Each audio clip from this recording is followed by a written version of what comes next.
നമസ്കാരം, welcome to grow talks. നിങ്ങൾ സ്വന്തമായിട്ട് ഒരു ബ്രാൻഡ് ആകാൻ ആഗ്രഹിക്കുന്നുണ്ടെങ്കിൽ അല്ലെങ്കിൽ സ്വന്തമായിട്ട് ഒരു ബ്രാൻഡ് ബിൽഡ് ചെയ്യാനായിട്ട് ആഗ്രഹിക്കുന്നുണ്ടെങ്കിൽ അതിൽ ഏറ്റവും പ്രധാനപ്പെട്ട ഒരു ഘടകം എന്ന് പറയുന്നത് ആ ബ്രാൻഡിങ് തന്നെയാണ്. അപ്പൊ ഇന്ന് കേരളത്തിലെ ഏറ്റവും പ്രമുഖമായ ഒരു ബ്രാൻഡിങ് കൺസൾട്ടന്റ് ആണ് നമ്മുടെ കൂടെ ഉള്ളത്. നമ്പർ 1 ബ്രാൻഡിങ് കൺസൾട്ടന്റ് എന്ന് വേണമെങ്കിൽ പറയാം. മിസ്റ്റർ സിജു രാജനാണ്. സിജുവിനെ ഒരുപക്ഷെ നിങ്ങൾ അറിയുന്നുണ്ടായിരിക്കും. അദ്ദേഹത്തിന്റെ സോഷ്യൽ മീഡിയ ഹാൻഡിൽസ്, യൂട്യൂബ് വഴിയെല്ലാം അദ്ദേഹം ഒരുപാട് നാളായിട്ട് നമുക്ക് ആവശ്യമുള്ള ഏതൊരു സംരംഭകനും ആവശ്യപ്പെടുന്ന ഒരുപാട് നല്ല നല്ല കണ്ടന്റുകൾ കൊടുക്കുന്ന ഒരാളാണ്, ഒരു ഇൻഫ്ലുവൻസർ ആണ്. അദ്ദേഹത്തിൽ നിന്ന് നമുക്ക് ബ്രാൻഡിങ്ങിനെ കുറിച്ച് അറിയാം, പഠിക്കാം. So move to Siju.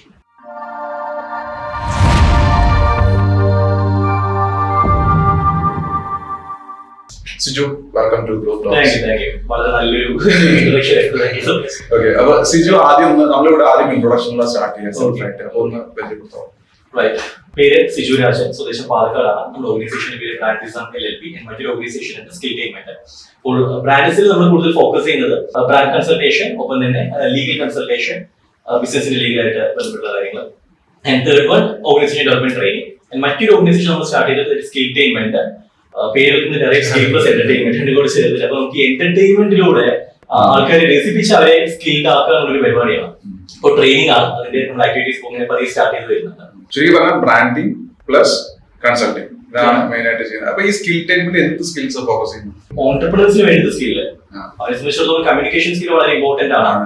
ഒരു സ്റ്റേജിൽ നിന്ന് സംസാരിക്കുന്ന സമയത്ത് ശ്രദ്ധിക്കേണ്ട കാര്യങ്ങൾ, പ്രത്യേകിച്ച് പ്ലാറ്റ്ഫോം സ്കിൽസ് വളരെ ഇമ്പോർട്ടന്റ്. നമ്മൾ മേജറായിട്ട് ഫോക്കസ് ചെയ്യുന്നത് ആ ഒരു മേഖല തന്നെയാണ്. പിന്നെ അതല്ലാതെ ഓർഗനൈസേഷൻ അകത്ത് തന്നെ കുറെ അവിടുത്തെ എംപ്ലോയീസിന് കുറെ സ്കിൽസ് ഡെഫിനറ്റ്ലി വേണ്ടതായിട്ട് വരും. ആ ടീം പ്ലേയിങ് ആണെന്നുണ്ടെങ്കിലെല്ലാം അതെല്ലാം നമ്മൾ ഫോക്കസ് ചെയ്യും. അതായത് സംരംഭങ്ങളുടെ ഉള്ളിലെ സ്കിൽ ടൈറ്റ്മെന്റ്, ഓൺടർപ്രണേഴ്സിന് വേണ്ടുന്ന സ്കില്ല് നമ്മൾ എന്റർടൈൻമെന്റിലൂടെ ഇന്നത്തെ ആൾക്കാർക്ക് വേണ്ടത് അതാണ്. ഒന്ന് രസിച്ച് കളിച്ച കാര്യങ്ങൾ പഠിക്കണം. Okay, nice. ആ പേര് രണ്ടുപേരും കൊള്ളാം. ബ്രാൻഡിസം, സ്കിൽ ടൈറ്റ്മെന്റ്, ഇത് രണ്ടിലും ആക്ച്വലി ഉണ്ട്. എന്താണ് നിങ്ങൾ ചെയ്യുന്നത്? നൈസ്. പാലക്കാടാണ്. എത്ര നാളായി ഈ ബ്രാൻഡിങ് അല്ലെങ്കിൽ കൺസൾട്ടിങ് മേഖലയിലേക്ക്? 6 years. അതിന് മുന്നേ എന്താണ് കരിയർ, എങ്ങനെയായിരുന്നു? ഞാൻ ട്രെയിനറായിട്ട് തന്നെയായിരുന്നു സ്റ്റാർട്ട് ചെയ്തത്. ഞാൻ ഓർഗനൈസേഷൻ വർക്ക് ചെയ്തിട്ട് മാർക്കറ്റിംഗ് ഡിവിഷനിൽ ഞാൻ വർക്ക് ചെയ്തിട്ടുണ്ട്. അതിനുശേഷം ഞാൻ ട്രെയിനറായിട്ട് ഞാൻ സ്റ്റാർട്ട് ചെയ്തു. കേരള സർക്കാർ തന്നെ അസാപ്പ് എന്ന് പറയുന്ന ഒരു പ്രോജക്ട്, അഡീഷണൽ അസിസ്റ്റന്റ് പ്രോഗ്രാം. അപ്പൊ അതിലത്തെ ഫൗണ്ടേഷൻ ട്രെയിനറായിട്ട് ഞാൻ സ്റ്റാർട്ട് ചെയ്തു. അതിനുശേഷം institute of post accounts of ഇന്ത്യയുടെ ഫൗണ്ടേഷൻ ട്രെയിനറായി. പിന്നെ ബോംബെ സ്റ്റോക്ക് എക്സ്ചേഞ്ചിന്റെ ട്രെയിനറായി. ഈ ട്രെയിനിങ് എന്ന് പറയുന്ന മേഖല പിടിച്ച് പിന്നെ നമ്മൾ യൂട്യൂബിൽ റെഗുലർ ആയിട്ട് ബിസിനസ് റിലേറ്റ് ചെയ്തിട്ടുള്ള വീഡിയോസ് സെർച്ച് ചെയ്യാനായിട്ട് തുടങ്ങി. സോ ആൾക്കാരെ എൻക്വയറീസ് ഇങ്ങോട്ടേക്ക് വരാനായിട്ട് കുറെ സംശയങ്ങൾ ചോദിക്കാനായിട്ട് തുടങ്ങി. അങ്ങനെ ആൾക്കാർ തന്നിട്ടുള്ള പേരാണ് ഈ പറയുന്ന കൺസൾട്ടന്റ് എന്ന് പറഞ്ഞിട്ടുള്ളത്. ബ്രാൻഡിങ്ങിലേക്ക് നമ്മൾ വരുന്നത് ആക്സിഡന്റലി ആണ്. നമ്മൾ ഡിസൈനിങ് മറ്റു കാര്യങ്ങൾ നമ്മൾ ബേസിക് ആയിട്ട് പണ്ട് മുതലേ പഠിച്ചു വരുന്നത് അതിനോട് ഒരു വലിയൊരു താല്പര്യമുണ്ട്, ഇൻട്രസ്റ്റ് ഉണ്ട്. ഒരിക്കലും പണ്ട് കുറച്ച് കാലങ്ങൾക്ക് മുമ്പ്, 6 വർഷം അതിന് മുൻപായിട്ട്, ഏകദേശം 8-9 വർഷങ്ങൾക്ക് മുമ്പ് നമുക്കൊരു എൻക്വയറി ഉണ്ട്, ഇതൊരു ലോഗോ ചെയ്ത് തരുമെന്ന് ചോദിച്ചത്. അപ്പൊ ഞാൻ എന്റെ ഫ്രണ്ടിനോട് ഡിസ്കസ് ചെയ്തു, ഇങ്ങനെ എൻക്വയറി വന്നത് നമ്മൾ എന്ത് ചെയ്യണം, ഈ കണ്ണുകൂട്ടി എടുത്തോളാം എന്ന് പറഞ്ഞു. അങ്ങനെ നമ്മൾ അവിടെ നിന്ന് എടുത്തിട്ട് പിന്നീട് നമ്മൾ ഒരുപാട് കാര്യങ്ങൾ പഠിക്കാൻ തുടങ്ങി, അതിന്റെ റിസർച്ച് ചെയ്യാനായിട്ട് തുടങ്ങി. ബ്രാൻഡിസം പിരമിഡ് എന്ന് പറയുന്ന ഒരു കോൺസെപ്റ്റ് തന്നെ നമ്മൾ ക്രിയേറ്റ് ചെയ്തു. ഒരു ട്രേഡ് നെയിം എങ്ങനെ ബ്രാൻഡ് നെയിം ആയിട്ട് മാറുന്നു. പിന്നെ അതുമായി ബന്ധപ്പെട്ട കുറെ സീരീസ് ഓഫ് വീഡിയോസ് നമ്മൾ ചെയ്യാൻ തുടങ്ങി. ധാരാളം ബ്രാൻഡിന് കൺസൾട്ടേഷൻസ് നമ്മൾ പ്രൊവൈഡ് ചെയ്യാൻ തുടങ്ങി. അപ്പൊ അങ്ങനെയാണ് ഇതിന്റെ ഒരു ജേർണി പോകുന്നത്. എല്ലാ പേഴ്സണൽ കണക്റ്റഡ് ആയിരുന്നു. ബേസിക്കലി അതൊരു പ്രോഗ്രസീവ് ആയിട്ട് ലൈഫ് ട്രാവൽ ചെയ്ത് പോവാണ് ചെയ്തത് അല്ലേ? നമ്മൾ ഒരിക്കലും പ്രീ പ്ലാൻ ചെയ്തിട്ട് ആയതല്ല ഇതൊന്നും. എനിക്ക് എഡ്യൂക്കേഷൻ പഠിപ്പിക്കാൻ വളരെ ഇഷ്ടമായിരുന്നു. ടീച്ചിങ്ങിനോട് ഭയങ്കര താല്പര്യം. അതുകൊണ്ട് എനിക്ക് പ്രൊഫസർ ആവാനായിട്ടായിരുന്നു ആഗ്രഹം. സോ അങ്ങനെ ഞാൻ MBA ചെയ്തു, MCOM ചെയ്തു, രണ്ടിലും UGC നെറ്റ് ക്വാളിഫൈ ചെയ്തു, KCET ക്വാളിഫൈ ചെയ്തു. പക്ഷേ ബിസിനസിനോട് വലിയൊരു കമ്പം. രണ്ടും കൂടെ മേജ് ചെയ്തിട്ട് എനിക്ക് പിന്നെ ബിസിനസ്സുകാരെ പഠിപ്പിക്കാന്ന് പറഞ്ഞിട്ട് അങ്ങനെ അറിയും. അപ്പൊ തന്നെ ഈ പറയുന്ന ഡിസൈനിനോട് ഒരു താല്പര്യമുണ്ട്. ഇപ്പൊ ബ്രാൻഡ് കൺസൾട്ടേഷൻ, ഓൺടർപ്രണേഴ്സിന് ഒരിക്കലും ഈ ഡിസൈനിങ് അവർക്ക് ചെയ്യാനുള്ള സ്കില്ല് വേണമെന്ന് ഒരു നിർബന്ധമില്ല.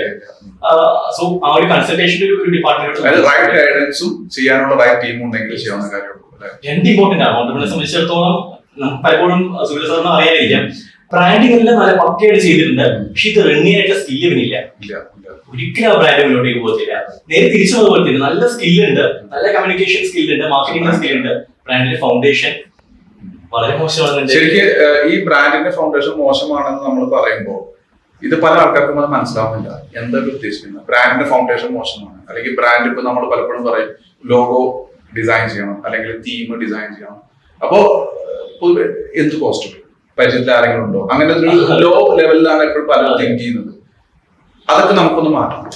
ഇന്നത്തെ ഒരു ചർച്ചയിൽ നമുക്ക് അതിന് നമ്മൾ ആദ്യം എന്താണ് ബ്രാൻഡ് എന്ന് മനസ്സിലാക്കണം. പലർക്കും അറിയില്ല ബ്രാൻഡ് എന്ന് വെച്ച് കഴിഞ്ഞാൽ ഒരു ലോഗോ ചെയ്ത് കഴിഞ്ഞാൽ ബ്രാൻഡായി, അല്ലെങ്കിൽ ഒരു വെബ്സൈറ്റ് ഉണ്ടായി കഴിഞ്ഞാൽ ബ്രാൻഡായി കഴിഞ്ഞു ആൾക്കാരുടെ വിചാരമാണ്. പക്ഷെ ശരിക്കും ബ്രാൻഡ് എന്ന് വെച്ചാൽ ലോഗോ മറ്റൊന്നും അല്ല. ഇപ്പം ഏതെങ്കിലും ഒരു പ്രോഡക്റ്റ്, ആപ്പിൾ എന്ന് പറയുന്ന ഒരു പ്രോഡക്റ്റിനെ കുറിച്ച് നമ്മൾ ഓർക്കുന്ന സമയത്ത് നമ്മുടെ മനസ്സിലേക്ക് വരുന്ന ഇമോഷൻ എന്താണ്? പ്രൈസ്. ഇന്നത്തെ കാലത്ത് എല്ലാവരും ഒരു റിസർച്ച് പറയുന്നത് 95% ഇന്ത്യൻസും ഈ ഐഫോൺ ഓർഡർ ചെയ്തിട്ട് EMI ആണ് കൂടെ വന്നിട്ടുണ്ട്. അപ്പൊ പ്രൈസ് ആൾക്കാർ ഇന്നിപ്പോ അങ്ങനെ നോക്കുന്നില്ല. ക്വാളിറ്റി, ഡിസൈൻ, ബ്യൂട്ടി ഇത്തരത്തിലൊരു പോസിറ്റീവ് ഇമോഷൻ ഉണ്ടല്ലോ, ഇത് തന്നെയാണ് ബ്രാൻഡ് എന്ന് പറയുന്നത്. ഒരു പേര് കേൾക്കുന്ന സമയത്ത് നമ്മുടെ മനസ്സിലേക്ക് വരുന്ന പോസിറ്റീവ് ഇമോഷൻ. സുബിലാൽ എന്ന് പറയുന്ന പേര് കേൾക്കുന്ന സമയത്ത് എന്റെ മനസ്സിലേക്ക് എന്തൊക്കെ ചിന്തകൾ വരുന്നു, അത് നമ്മുടെ ബ്രാൻഡാണ്. അതായത് നമ്മളില്ലാത്ത സമയത്ത് മറ്റുള്ളവർ നമ്മളെ കുറിച്ച് എന്ത് പറയാം, നമ്മുടെ ബ്രാൻഡ്. അതൊരു ചെറിയ സാധനമല്ല, അപ്പൊ അത് വലിയ പ്രോസസ്സാണ്. ബ്രാൻഡ് എന്ന് പറയുന്ന വലിയ പ്രോസസ്സാണ്. അതിലെ ഒരു ഏറ്റവും ഫൗണ്ടേഷൻ ലെവലിൽ നിൽക്കുന്ന ഒരു സ്റ്റേജ് ആണ് ഇതിന്റെ ബ്രാൻഡ് ഫൗണ്ടേഷൻ ബിൽഡിംഗ് എന്ന് പറയുന്നത്. അവിടെയാണ് ഈ തീം ഡെവലപ്മെന്റ്, ലോഗോ, പേര്, അങ്ങനത്തെ കാര്യങ്ങളെല്ലാം വരുന്നത്. അത് ഉണ്ടാക്കിയതിനു ശേഷം അതിന്റെ മേലെയാണ് നമ്മൾ മാർക്കറ്റിംഗ് ചെയ്യേണ്ടത്. റെഗുലർ ആയിട്ട് മാർക്കറ്റിംഗ് ചെയ്ത് കഴിഞ്ഞാൽ ആൾക്കാരുടെ മനസ്സിലേക്ക് അത് പതി, പിന്നെ ആ ബ്രാൻഡ് എവിടെ കണ്ടു കഴിഞ്ഞാൽ ആൾക്കാർ റെക്കഗ്നൈസ് ചെയ്യും, ട്രസ്റ്റ് വരും. നമുക്കറിയാം, ഇപ്പോ നൈക്കിയുടെ ഒരു ഷോറൂമിലേക്ക് പോയി കഴിഞ്ഞാൽ ഒരു പുതിയൊരു പ്രൊഡക്റ്റ് അവര് പുതിയൊരു മോഡൽ ഷൂ ഇറങ്ങി, നമ്മൾ ഷൂ എടുത്ത് അത് എന്തെങ്കിലും കീഴുണ്ടോ നോക്കത്തില്ല, എവിടെയെങ്കിലും ആ നൂല് വിട്ടുപോയിട്ടുണ്ടോ നമ്മൾ നോക്കത്തില്ല, ഉറപ്പാ ഇത് നല്ലതാണെന്നുള്ളത്. ആ ഒരു ട്രസ്റ്റ് വന്നു കഴിഞ്ഞു. പക്ഷെ നമ്മൾ ഏതെങ്കിലും ലോക്കൽ കടയിൽ കയറി കഴിഞ്ഞാൽ അപ്പോ ഈ ഒരു ട്രസ്റ്റ് ഉണ്ടാക്കി വരുന്നു. ആൻഡ് അതിനപ്പുറത്ത് നമ്മൾ ഒരിക്കലും മാർക്കറ്റിംഗ് ചെയ്യേണ്ട ആവശ്യമില്ല, ആൾക്കാർ അത് മാർക്കറ്റിംഗ് ചെയ്തു. ഉദാഹരണത്തിന് KFCയുടെ പുതിയൊരു ഷോറൂം ഒരു നാട്ടിൽ സ്റ്റാർട്ട് ചെയ്ത് കഴിഞ്ഞാൽ മാർക്കറ്റിംഗേ ചെയ്യേണ്ട. ആദ്യത്തെ ഒരു മാസം അവിടെ നല്ല തിരക്കായിരിക്കും. അവിടെ കയറുന്നു, അത് ഈ ചിക്കൻ കഴിക്കാൻ വേണ്ടി മാത്രമേ ആൾക്കാർ കയറുന്നത്, അതിന്റെ ഒരു ഫോട്ടോ എടുക്കും, ഷെയർ ചെയ്യും, അങ്ങനെ ആൾക്കാർ. അപ്പൊ ഈ ബ്രാൻഡിന്റെ പ്രോസസ് എന്ന് പറയുന്ന ഇത്തരത്തിൽ ഒരു ലോങ് ടേം ആണ്. അതിൽ നമുക്ക് ചെയ്യാൻ കഴിയുന്നത്, ബിസിനസ്സുകാർക്ക് ഇപ്പൊ ചെയ്യാൻ കഴിയുന്നത് ഇതിന്റെ ഫൗണ്ടേഷൻ ബിൽഡ് ചെയ്യുക എന്നുള്ളതാണ്, അതിന്റെ അടിസ്ഥാനം ബിൽഡ് ചെയ്യുക എന്നുള്ളതാണ്. ആ അടിസ്ഥാനത്തിൽ എന്തെങ്കിലും ഒരു പ്രശ്നം വന്നു കഴിഞ്ഞാൽ, പേരിൽ ചെറിയ മൈന്യൂട്ടായിട്ടുള്ള പ്രശ്നം വന്നു കഴിഞ്ഞാൽ ബ്രാൻഡിനെ മാത്രമേ വായിക്കുന്നത്, അതിന്റെ ലീഗൽ കോംപ്ലിക്കേഷൻസ് വളരെ വലുതാണ്. ലോഗോന്റെ കേസിലാണെന്നുണ്ടെങ്കിൽ ശരി, പാക്കിംഗ് ഡിസൈനിങ് കാര്യം കോപ്പിറൈറ്റ് ഭയങ്കര വലിയ രീതിയിലുള്ള ഒരു ഇഷ്യൂ ആണ് നമ്മുടെ നാട്ടില്, ഇന്ത്യയിൽ പ്രത്യേകിച്ച്. ഒക്കെ ഞാൻ ചോദിക്കട്ടെ, ഇപ്പൊ ബ്രാൻഡിങ്, എനിക്ക് തോന്നുന്നു ബ്രാൻഡിങ് തുടങ്ങേണ്ടത് സ്വപ്നത്തിലൂടെയാണ് എന്നാണ് എനിക്ക് തോന്നുന്നത്. അതായത് ഇപ്പൊ ഞാനൊരു ബ്രാൻഡ് ബിൽഡ് ചെയ്യാൻ ആഗ്രഹിക്കുകയാണെങ്കിൽ എന്റെ ഉള്ളിൽ ഏറ്റവും ആദ്യം വേണ്ടത് ആ സ്വപ്നം, ആ ചിത്രം വേണം. അല്ലെ, എന്റെ ബ്രാൻഡ്, ഇപ്പൊ ഞാനാണ് ബ്രാൻഡെങ്കിൽ ഞാൻ എവിടെയായിരിക്കും, എന്തായിരിക്കും, ഞാൻ എങ്ങനെ കാണപ്പെടും, എങ്ങനെ അറിയപ്പെടും, എന്നെ കുറിച്ച് ആൾക്കാർ എന്ത് തിങ്ക് ചെയ്യണം, എന്റെ കളർ എന്താണ്, അല്ലെ, എന്റെ വിസിബിലിറ്റി, എന്റെ പ്രൊപ്പോസിഷൻ എന്താണ്, എന്ത് വാല്യൂ പ്രൊപ്പോസിഷൻ ഞാൻ കൊടുക്കും, എന്തിനാ ആൾക്കാർ എന്റെ അടുത്തേക്ക് വരുന്നത്, ഞാൻ പോസിറ്റീവായിട്ട് അറിയപ്പെടുന്ന ഒരാളാണോ, നെഗറ്റീവായിട്ട് അറിയപ്പെടുന്ന ആളാണോ, എന്തിന് ഞാൻ അറിയപ്പെടണം, ഫസ്റ്റ് ഓഫ് ഓൾ. അപ്പൊ അങ്ങനെ ഒരു ചിത്രം മനസ്സിലുണ്ടെങ്കിൽ അല്ലേ അതിന് മേലെ നമുക്ക് ഒരു കളറ് പൂശാൻ പറ്റുള്ളൂ, ഒരു ലോഗോ കൊടുക്കാൻ പറ്റുള്ളൂ, അല്ലെ. ആ ഒരു നമ്മളതിനെ ടെക്നിക്കലി പറയുന്ന പേരാണ് സ്റ്റൈൽസ്കേപ്പ്. സ്റ്റൈൽസ്കേപ്പ് എന്ന് പറയും. പണ്ട് അതിന് മൂഡ് ബോർഡ് എന്നൊക്കെ പല പേരുകളാണ്. സ്റ്റൈൽസ്കേപ്പ്, മൂഡ് ബോർഡ് ഇതെല്ലാം എന്താണ് ശരിക്കും? ഇപ്പൊ മാഗി വിഷ്വലൈസ് ചെയ്യാം. Maggi, okay. ഇപ്പൊ മാഗി വിഷ്വലൈസ് ചെയ്യുന്ന സമയത്ത് നമ്മുടെ മനസ്സിലേക്ക് വരുന്ന ഒരു ചിത്രമുണ്ട്. ഇനി നിറമറ വിഷ്വലൈസ് ചെയ്യാം, നമ്മുടെ മനസ്സിലേക്ക് വരുന്ന മറ്റൊരു ചിത്രമുണ്ട്. കൊക്കക്കോള. ഈ മൂന്ന് ചിത്രങ്ങളും വെവ്വേറെയാണ്, അല്ലെ. മാഗി എന്ന് പറയുന്ന സമയത്ത് നമ്മുടെ മനസ്സിലേക്ക് വരുന്നത് കളർ എന്തായിരുന്നു? മഞ്ഞ കളർ. അതിന്റെ ഒരു തീം എന്തായിരുന്നു? കാർട്ടൂൺ ആണോ അതോ സീരിയസ് ആണോ, ഏത് മോഡായിരുന്നു? ഓക്കെ. ഈ ആരെയാണ് ഓർമ്മ വരുന്നത് കുടുംബത്തിലെ മാഗി കുട്ടികൾ ആൻഡ് കുട്ടികളെ ഉണ്ടാക്കുന്നത് കുട്ടികളുടെ അമ്മമാര്, ഭാര്യ, അവരെയും ഉണ്ടാക്കുന്നത്. ഇനി കൊക്കക്കോള എന്ന് മനസ്സിൽ വരുന്ന സമയത്ത് പെട്ടെന്ന് വരുന്നത് യൂത്ത്, റെഡ്. പിന്നെ വ്യക്തി ആരെയാണ് മനസ്സിൽ വരുന്നത്? കൊക്കക്കോള. ഓക്കെ. ബൂസ്റ്റ് എന്ന് വരുന്ന സമയത്ത് സച്ചിൻ. കൊക്കക്കോളയ്ക്ക് അങ്ങനെ പ്രത്യേകിച്ച് ഒരു കൃത്യമായിട്ട് ഒരു ബ്രാൻഡ് അവസ്ഥ ഉണ്ടായിരുന്നില്ല, പക്ഷെ ബൂസ്റ്റിന് ഉണ്ടായിരുന്നു. സച്ചിൻ, പഴയ ആൾക്കാരെന്നത് സച്ചിൻ, ഇന്ത് പിള്ളേരോട് വിരാട് കോഹ്ലി. അപ്പൊ ഇത് ഓൾറെഡി നമ്മുടെ മനസ്സിൽ ഉണ്ടാവണം. നമ്മുടെ ബ്രാൻഡിനെ കുറിച്ച് ഓർക്കുന്ന സമയത്ത് എന്ത് ഇമോഷൻ വരണം എന്നുള്ളത്, അത് പതിയെ ഓരോ സ്റ്റെപ്പ് ബൈ സ്റ്റെപ്പ് ബിൽഡ് ചെയ്യുന്നതാണ്. അപ്പൊ ഇവിടെ ഏറ്റവും ആദ്യം വേണ്ടത് നമ്മൾ മനസ്സിന്റെ ഉള്ളിലേക്ക് ആ ചിത്രം വിഷ്വലൈസ് ചെയ്ത് കൊണ്ടുവരിക എന്നുള്ളതല്ലേ? അതെങ്ങനെയാണ് നിങ്ങൾ ചെയ്യുന്നത്? അതിന് നമ്മൾ ആൾക്കൊരു ബിസിനസ് ഐഡിയ ഉണ്ട്, അത് ഫീസിബിലിറ്റി സ്റ്റഡി എല്ലാം ചെയ്തു, അത് സക്സസ്ഫുൾ ആവുന്നുള്ള ഒരു തോട്ട് അവരുടെ മനസ്സിലേക്ക് വന്നു. അടുത്ത് ചെയ്യുന്നത് നമ്മളെ കണക്ട് ചെയ്യുന്നു, നമ്മൾ അവരുമായിട്ട് ഒരു മീറ്റിംഗ് ആക്കുന്നു, അവരൊന്ന് ബ്രെയിൻ സ്റ്റോം ചെയ്യുന്നു, അവരെ കുറെ കൺഫ്യൂസ്ഡ് ആക്കുന്നു. ഇതിന്റെ ഭാവി എങ്ങനെ, എന്താണ് പ്ലാൻ ചെയ്യുന്നത്, ഭാവിയിൽ എന്തൊക്കെ പ്രൊഡക്റ്റ് ആണ്, കാര്യങ്ങളൊക്കെ ചോദിച്ച് മനസ്സിലാക്കി കഴിഞ്ഞാൽ നമുക്ക് ഒരു ഐഡിയ കിട്ടും. ഈ ആളുടെ ക്വാളിറ്റി എത്രത്തോളം ഉണ്ട്, ഈ ആള് ബിസിനസ് ചെയ്ത് കഴിഞ്ഞാൽ ഏത് ലെവൽ വരെ ഉയരാൻ കഴിയും, അതിന്റെ അപ്പുറത്ത് നമുക്ക് ഡിസൈൻ എലമെന്റ് ചെയ്ത് കൊടുത്തു കഴിഞ്ഞാൽ ഇത് കഴിയാൻ കഴിഞ്ഞില്ല എന്നുണ്ടെങ്കിൽ അത് പ്രശ്നം. അപ്പൊ ഒരു സ്ത്രീകൾ സാധാരണ ഒരു വീട്ടമ്മയാണെന്നുണ്ടെങ്കിൽ അവിടെ നമ്മൾ നൈക്കിയുടെ സ്റ്റൈലുള്ള ബ്രാൻഡിങ് ചെയ്ത് കൊടുത്തു കഴിഞ്ഞാൽ വിൽക്കാൻ കഴിയത്തില്ല അവർക്ക്. അപ്പൊ ആ പ്രൈസിന് ആ ഒരു ഹയർ പ്രൈസിൽ സാധനം കൊടുക്കാൻ കഴിയത്തില്ല. അവരെ ചെയ്യാൻ എക്സാമ്പിൾ ഞാൻ പറയാം, സ്ത്രീകൾക്ക് ചെയ്യാൻ കഴിയില്ല എന്നുള്ള രീതിയിൽ ഇപ്പൊ നാളെ പറയുന്നത് എന്റെ എക്സാമ്പിൾ വീട്ടിൽ സാധാരണ ഒരു കാരണം അവർക്ക് അത്രത്തോളം എക്സ്പോഷർ ഒന്നും കിട്ടിയിട്ടില്ല. അപ്പം നമ്മൾ അത്തരത്തിൽ ആ മീറ്റിംഗിലെ കണ്ടക്ടിന് ശേഷം നമ്മൾ 3-4 സ്റ്റൈൽ സ്കേപ്പുകൾ ഉണ്ടാക്കണം. സ്റ്റൈൽ സ്കേപ്പ് എന്ന് വെച്ച് കഴിഞ്ഞാല് ഇപ്പോ മാഗി എന്ന് പറയുന്ന പ്രോഡക്റ്റ് ഇല്ലാന്ന് വിചാരിക്കുക. അപ്പോ മാഗിക്ക് എനിക്കൊരു സ്റ്റൈൽ സ്കേപ്പ് ഉണ്ടാക്കാം. അപ്പൊ ഞാൻ ആദ്യം പ്ലാൻ ചെയ്യുന്നത് കുറച്ച് സ്പോർട്ടി ആയിട്ടുള്ള കുറച്ച് നല്ല എനർജി കിട്ടുന്ന ഭക്ഷണം. അപ്പൊ അതിനകത്ത് എനർജി ബേസ് ചെയ്തിട്ട് കുറച്ച് കളേഴ്സ് ഞാൻ ഇൻക്ലൂഡ് ചെയ്യും. ആൻഡ് എനർജി ഫോക്കസ് ചെയ്യുന്ന വ്യക്തികൾ ഒരു പക്ഷേ സച്ചിനോ അല്ലെങ്കിൽ സ്പോർട്സ് അങ്ങനത്തെ കാര്യങ്ങളെല്ലാം ഇൻക്ലൂഡ് ചെയ്യും.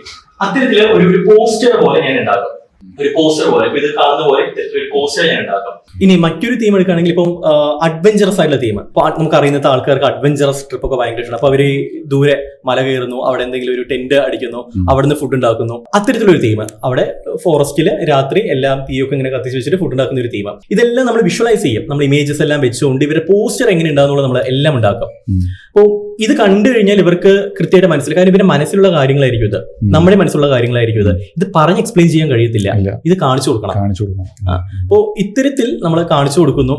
ഈ സിനിമയുടെ സ്ക്രിപ്റ്റ് ഒക്കെ ചെയ്യുന്നവർക്ക് ടോവിനോട് സിനിമ ഉണ്ടല്ലോ, സൂപ്പർമാൻ മിന്നൽ മുരളി ചിത്രം വരയ്ക്കാറില്ലേ, ഞാൻ എങ്ങനെ ആയിരിക്കണം, ഫ്യൂച്ചറിൽ എങ്ങനെയായിരിക്കണം, ഇത്തരത്തിൽ കുറെ ചിത്രങ്ങളായിരിക്കും നമ്മൾ ആക്കി കൊടുക്കുന്നത്. ഇവർക്ക് മനസ്സിലാവും എന്റെ ബ്രാൻഡ് എങ്ങനെയായിരിക്കണം എന്നുള്ളത്. ഈ ഫൗണ്ടേഷൻ വെച്ചുകൊണ്ടാണ് നമ്മൾ അടുത്ത സ്റ്റേജ് പേരിലേക്ക് നമ്മൾ കടക്കുന്നത്. കാരണം ഈ ഫൗണ്ടേഷൻ ഇല്ലാതെ പേരിലേക്ക് നമുക്ക് ഒരിക്കലും എൻ്റർ ചെയ്യാൻ കഴിയത്തില്ല. ഇപ്പൊ മാഗിയുടെ പാക്കറ്റിൽ നമുക്ക് ഒരിക്കലും പറഞ്ഞു നിറ പറയാൻ എഴുതി വയ്ക്കാൻ കഴിയത്തില്ല, മാച്ച് ആവത്തില്ല.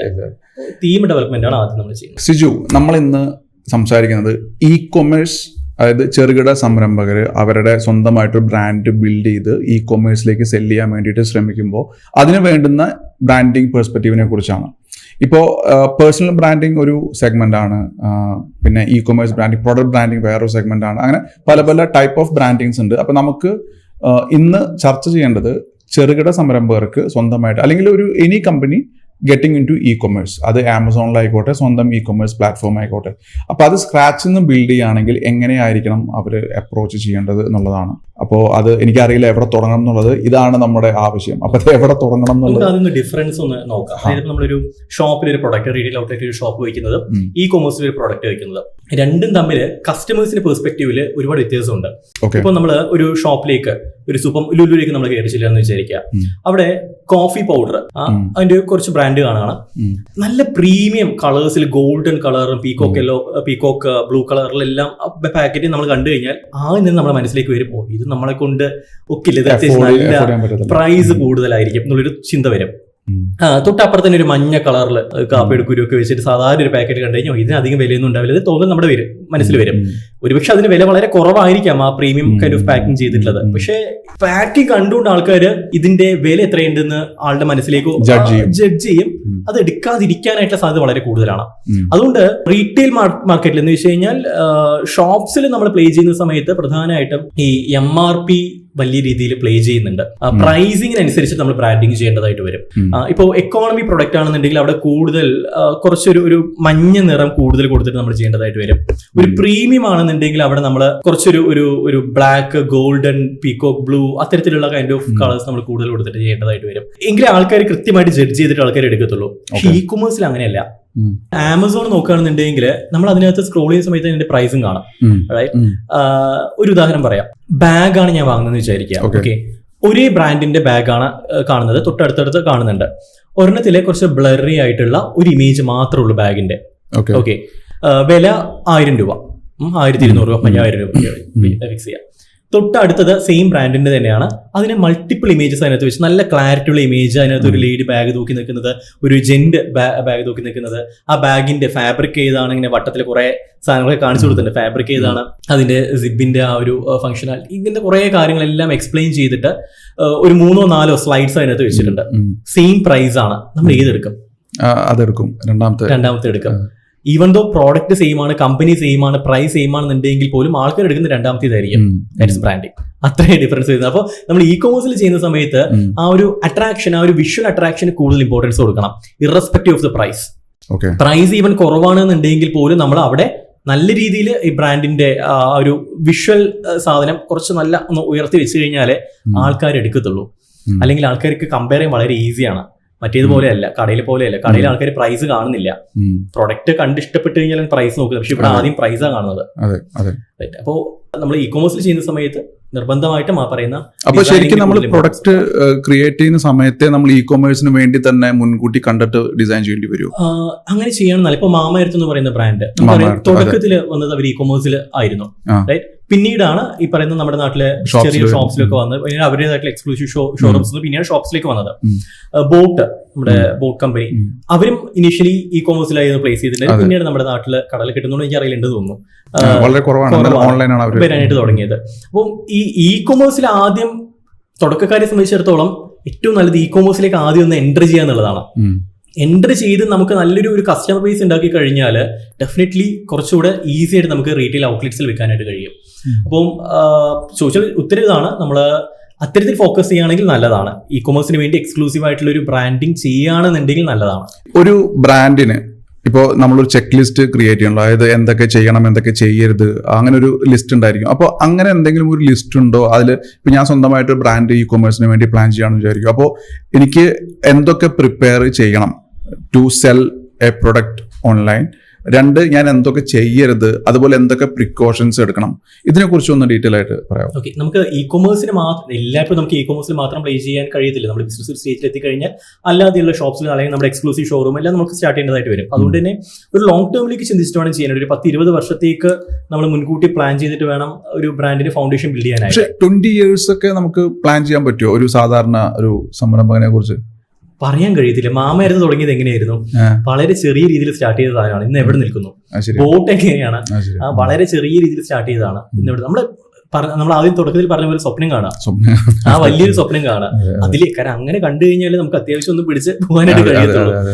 അപ്പൊ എനിക്കാണെങ്കിൽ സുല സാറാണെങ്കിൽ വലിയ വലിയ സ്വപ്നങ്ങളാണ് അല്ലേ. അപ്പോ നമ്മൾ പതിയെ അങ്ങനെ യാത്ര തുടരാണ്. ഓക്കെ, 15 വർഷം 15 വർഷത്തേക്കുള്ള ഒരു പ്ലാൻ നമ്മൾ ഉണ്ടാക്കുക. പ്ലാൻ അല്ല, നമ്മൾ വിഷ്വലൈസ് ചെയ്യാം. അപ്പം അതുകൊണ്ട് ഇനീഷ്യലി നമ്മൾ ചെയ്യേണ്ട കുറച്ച് കാര്യങ്ങളുണ്ട്. 20 വർഷം അല്ലെങ്കിൽ 15 വർഷം ഈ ബ്രാൻഡ് നമുക്ക് മുന്നോട്ട് കൊണ്ടുപോകണം. അപ്പോൾ 20 വർഷം നമുക്ക് പ്രശ്നങ്ങളൊന്നും വരരുത്. അപ്പോൾ അതിന് നമ്മൾ കുറച്ച് കാര്യങ്ങൾ ചെയ്യാം. അതിൽ ഒന്ന് സ്റ്റൈൽസ്കേപ്പ് നിർമ്മാണമാണ്. ഞാൻ ആദ്യം പറഞ്ഞതുപോലെ തീം ഡെവലപ്മെന്റ്. പക്ഷെ അത് ചെറിയ ബിസിനസ്സുകാരെ സംബന്ധിച്ചിടത്തോളം അതിന് കഴിയണമെന്നില്ല. കാരണം ഒരു കൺസൾട്ടന്റിന് കാരണം സോഫ്റ്റ്വെയർസ് ഒക്കെ അറിഞ്ഞ് എല്ലാം ചെയ്യുമ്പോഴേക്കും അതൊരു പണിയാണ്, ഒരു സമയം എടുക്കും. അപ്പോൾ ചെറിയ ബിസിനസ്സുകാർക്ക് അത് ചെയ്യാൻ കഴിയണമെന്നില്ല. പക്ഷെ എന്നാലും അവരുടെ മനസ്സിലൊരു ഐഡിയ ഉണ്ടാവണം. പക്ഷെ ഒരു ബ്രാൻഡ് കാണുന്ന ചെറുതായാലും വലുതായാലും ബ്രാൻഡ് സ്വപ്നം കാണുന്നുണ്ടെങ്കിൽ അവരെന്തായാലും ചെയ്യണം എന്നാണ്. അല്ലെങ്കിൽ പിന്നീട് റീബ്രാൻഡിങ് പ്രോസസിന്റെ എക്സ്പെൻസുമായിട്ട് കമ്പയർ ചെയ്യുമ്പോൾ ഇത് ചെയ്യണം. അപ്പം അത് ഡെവലപ്പ് ചെയ്ത് കഴിഞ്ഞാൽ പേരാണ് അടുത്ത ഇമ്പോർട്ടന്റ് ആയിട്ട് ഒരു ഫാക്ടർ. അതായത് നമ്മളുടെ പിക്ചർ കിട്ടിയതിന് ശേഷം നമ്മൾ ഏത് തീമിലാണ് ഇറക്കുന്നത്? ഒരു ഹൈലി ഫാഷനബിൾ തീമാണോ നമ്മൾ എടുക്കുന്നത്, അല്ലെങ്കിൽ ഒരു ട്രഡീഷണൽ തീമാണോ നമ്മൾ എടുക്കുന്നത്, ഒരു വെസ്റ്റേൺ തീമാണോ, ഏത് തീമാണോ നോക്കിയിട്ട്, അല്ലെങ്കിൽ അഡ്വഞ്ചർസ് ആണോ, ഒരു ഫണ്ണി ആണോ? കാരണം എല്ലാത്തിനും വരുന്ന പേരുകൾ ഡിഫറെന്റ് ആണല്ലോ. അപ്പോ നമ്മൾ ഗ്രോത്ത് ടോക്ക് എന്ന് പറയുന്നത് ഇതിന്റെ തീം അങ്ങനെയാണ്, വളർച്ച എന്ന് പറയുന്ന ലക്ഷ്യമാണ്. അപ്പൊ അവിടെ നമുക്ക് അങ്ങനെ ഒരു പേരേ പറ്റത്തുള്ളൂ. സോ പേരിന്റെ തീരുമാനമാണ് അടുത്തത്. പേര് ഡിസൈഡ് ചെയ്യുന്ന സമയത്തും വളരെ കുറെ കാര്യങ്ങൾ ശ്രദ്ധിക്കേണ്ടതുണ്ട്.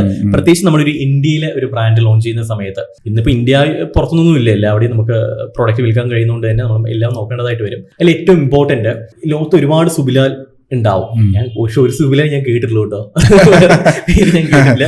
സിജുരാജൻ ഒരു പക്ഷെ ധാരാളം. സിജുരാജൻ ഉണ്ടാവില്ല, സിജു ഉണ്ടാവും. സിജുരാജൻ ഉണ്ട് ഗൂഗിളിൽ നമ്മള് അടുത്തുള്ള സമയത്ത് കുറെ ഉണ്ട് വരും. പക്ഷെ അതിന്റെ ഇടയിൽ ഏതൊരു സിജുരാജൻ വന്നിരിക്കണം, അവനെങ്കിലും പുറത്താനുള്ള പരിപാടി ഞാൻ നോക്കുകയാണ്. ലോകത്ത് ഒരുപാട് സിജുരാജന്മാർ, ഒരുപാട് സുബിലാലും, ഒരുപാട് ആൾക്കാർ നമ്മുടെ പേരിൽ ഒരുപാടുണ്ടാവും. പക്ഷെ ഒരു വീഗാർഡേ ഉള്ളൂ, ഒരു വീഗാർഡ്. ഒരു എലൈറ്റ് എന്ന് പറയുന്ന ബ്രാൻഡേ ഉള്ളൂ. ലോക്കലായിട്ട് എവിടെയെങ്കിലുമൊക്കെ ഉണ്ടാവും, പക്ഷെ നമുക്ക് അറിയുന്ന എലൈറ്റ് ഒന്നാണ്. സോ ബ്രാൻഡ് നെയിംസ് എപ്പോഴും ലോകത്തില് ഒന്നേ ഉണ്ടാവാൻ പാടുള്ളൂ. ആ ഒരു സെഗ്മെന്റില് ബ്രാൻഡ് നെയിം ചൂസ് ചെയ്യുന്ന സമയത്ത് ഏറ്റവും ഇമ്പോർട്ടന്റ് ശ്രദ്ധിക്കേണ്ട ഒരു കാര്യമാണ്. അതുകൊണ്ടാണ് നമ്മൾ ഈ ഡൊമൈനൊക്കെ ചൂസ് ചെയ്യുമ്പോൾ ഞങ്ങൾ പേഴ്സണലി പറയാം, എനിക്കാൾ കൂടുതൽ ആൾക്കാർക്ക് അറിയുന്നത് .com പ്രിഫർ ചെയ്യാനായിട്ട് പറയും. ഡോട്ടിനെക്കാളും ഏറ്റവും നല്ലത് .com തന്നെയാണ്.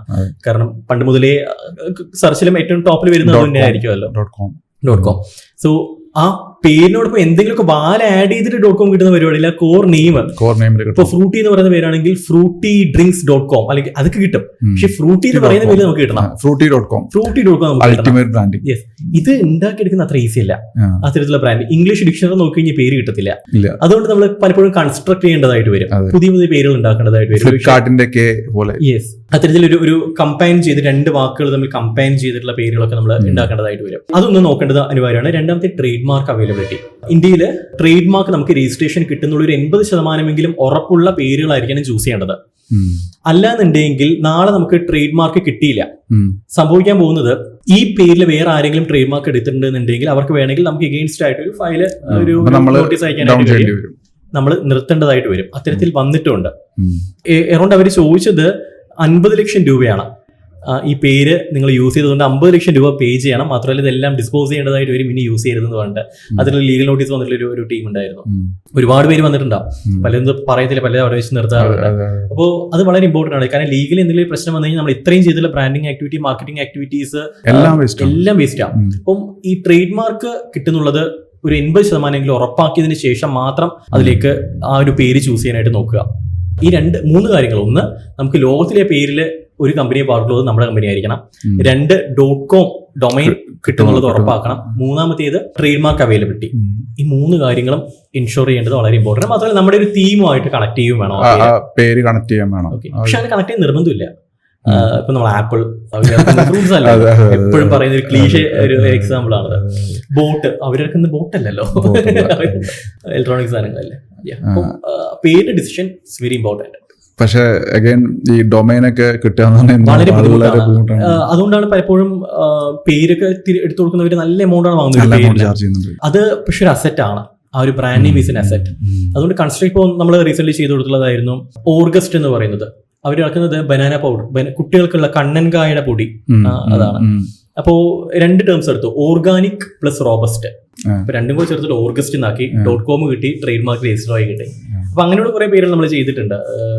പേര് ക്രിയേറ്റ് ചെയ്യണം. നേരെ മറിച്ച് ഇംഗ്ലീഷ് ഡിക്ഷണറിയിൽ ഏതെങ്കിലും പേര് എടുത്തു കഴിഞ്ഞാൽ ഡിലൈറ്റ് ഒരിക്കലും കിട്ടാൻ പോകുന്നില്ല.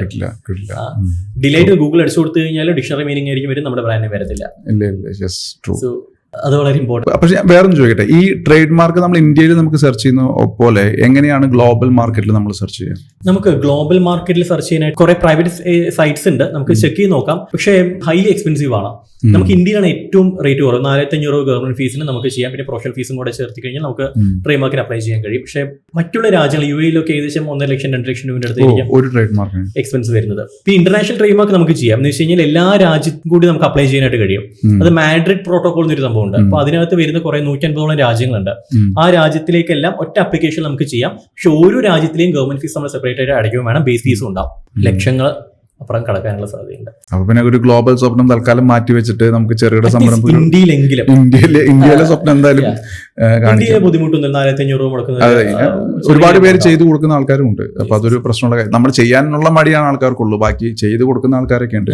ഇനി അത് കഴിഞ്ഞാൽ പിന്നെ നമുക്ക് എന്താ, അതായത് മൂഡ് ബോർഡ് കഴിഞ്ഞാൽ പിന്നെ ലോഗോ, നെയിം കഴിഞ്ഞ ലോഗോ. അപ്പൊ ഈ മൂഡിനെയും ഒപ്പം തന്നെ പേരിനെയും നമ്മൾ കണക്ട് ചെയ്തിട്ടുള്ള ലോഗോ നമ്മൾ ക്രിയേറ്റ് ചെയ്യണം. അപ്പം ലോഗോ ക്രിയേറ്റ് ചെയ്യുന്ന സമയത്ത് എസ്പെഷ്യലി ഡിജിറ്റൽ സ്പേസിൽ പേ ചെയ്യുമ്പോൾ ഒരുപാട് കാര്യങ്ങൾ ശ്രദ്ധിക്കേണ്ടതുണ്ട്. അത് പണ്ടത്തെ നമ്മളൊരു 10 വർഷം മുമ്പൊക്കെ നോക്കുകയാണെന്നുണ്ടെങ്കിൽ ഓൺലൈനിലൊന്നും ഈ പറയുന്ന പ്രൊഡക്റ്റ് ഒന്നും അവൈലബിൾ ആവുന്നില്ല. അവർ ആ കൂടി ലോഗോ യൂസ് ചെയ്യുന്നത് അവരുടെ വിസിറ്റിംഗ് കാർഡിലെ ലെറ്റർ ഹെഡിൽ, പിന്നെ വലിയ ഹോർഡിങ്സ്, ചെറിയ പോസ്റ്റേഴ്സ്, ഫിസിക്കലായിട്ടുള്ള സാധനങ്ങൾ. പക്ഷെ ഇന്ന് അങ്ങനെയല്ല. ഇന്നൊരു ആപ്പിന്റെ ഐക്കൺ എടുക്കുകയാണെങ്കിൽ അതിനകത്ത് ലോഗോ വരണം. നമ്മുടെ വെബ്സൈറ്റിന്റെ ഫാബ്രിക് ആൻഡ് മേലത്തെ ആ ഒരു ഭാഗത്ത് ആ ഒരു ലോഗോ വരണം.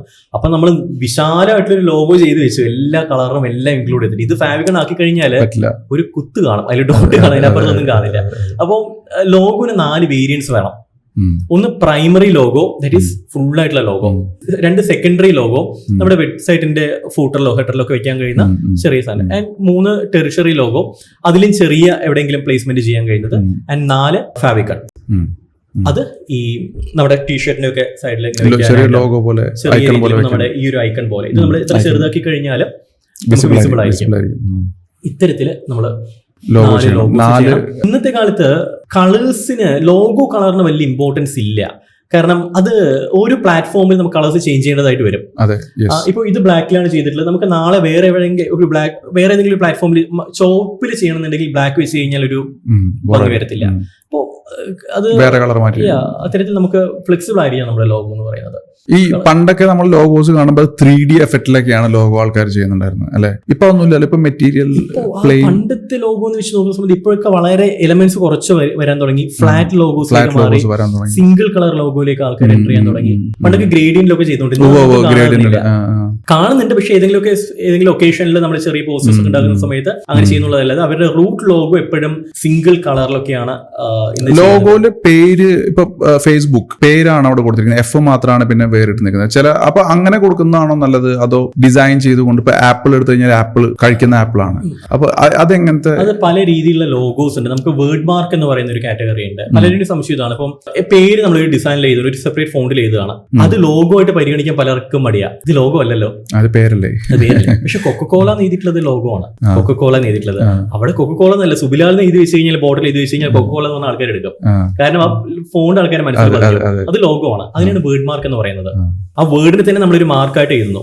അത് നമുക്ക് കോപ്പിറൈറ്റ് ചെയ്യാൻ പറ്റും, ട്രേഡ് മാർക്ക് എടുക്കാനായിട്ട് കഴിയും, ആ ഒരു പ്രൊട്ടക്ട് ചെയ്യാനായിട്ട് കഴിയും.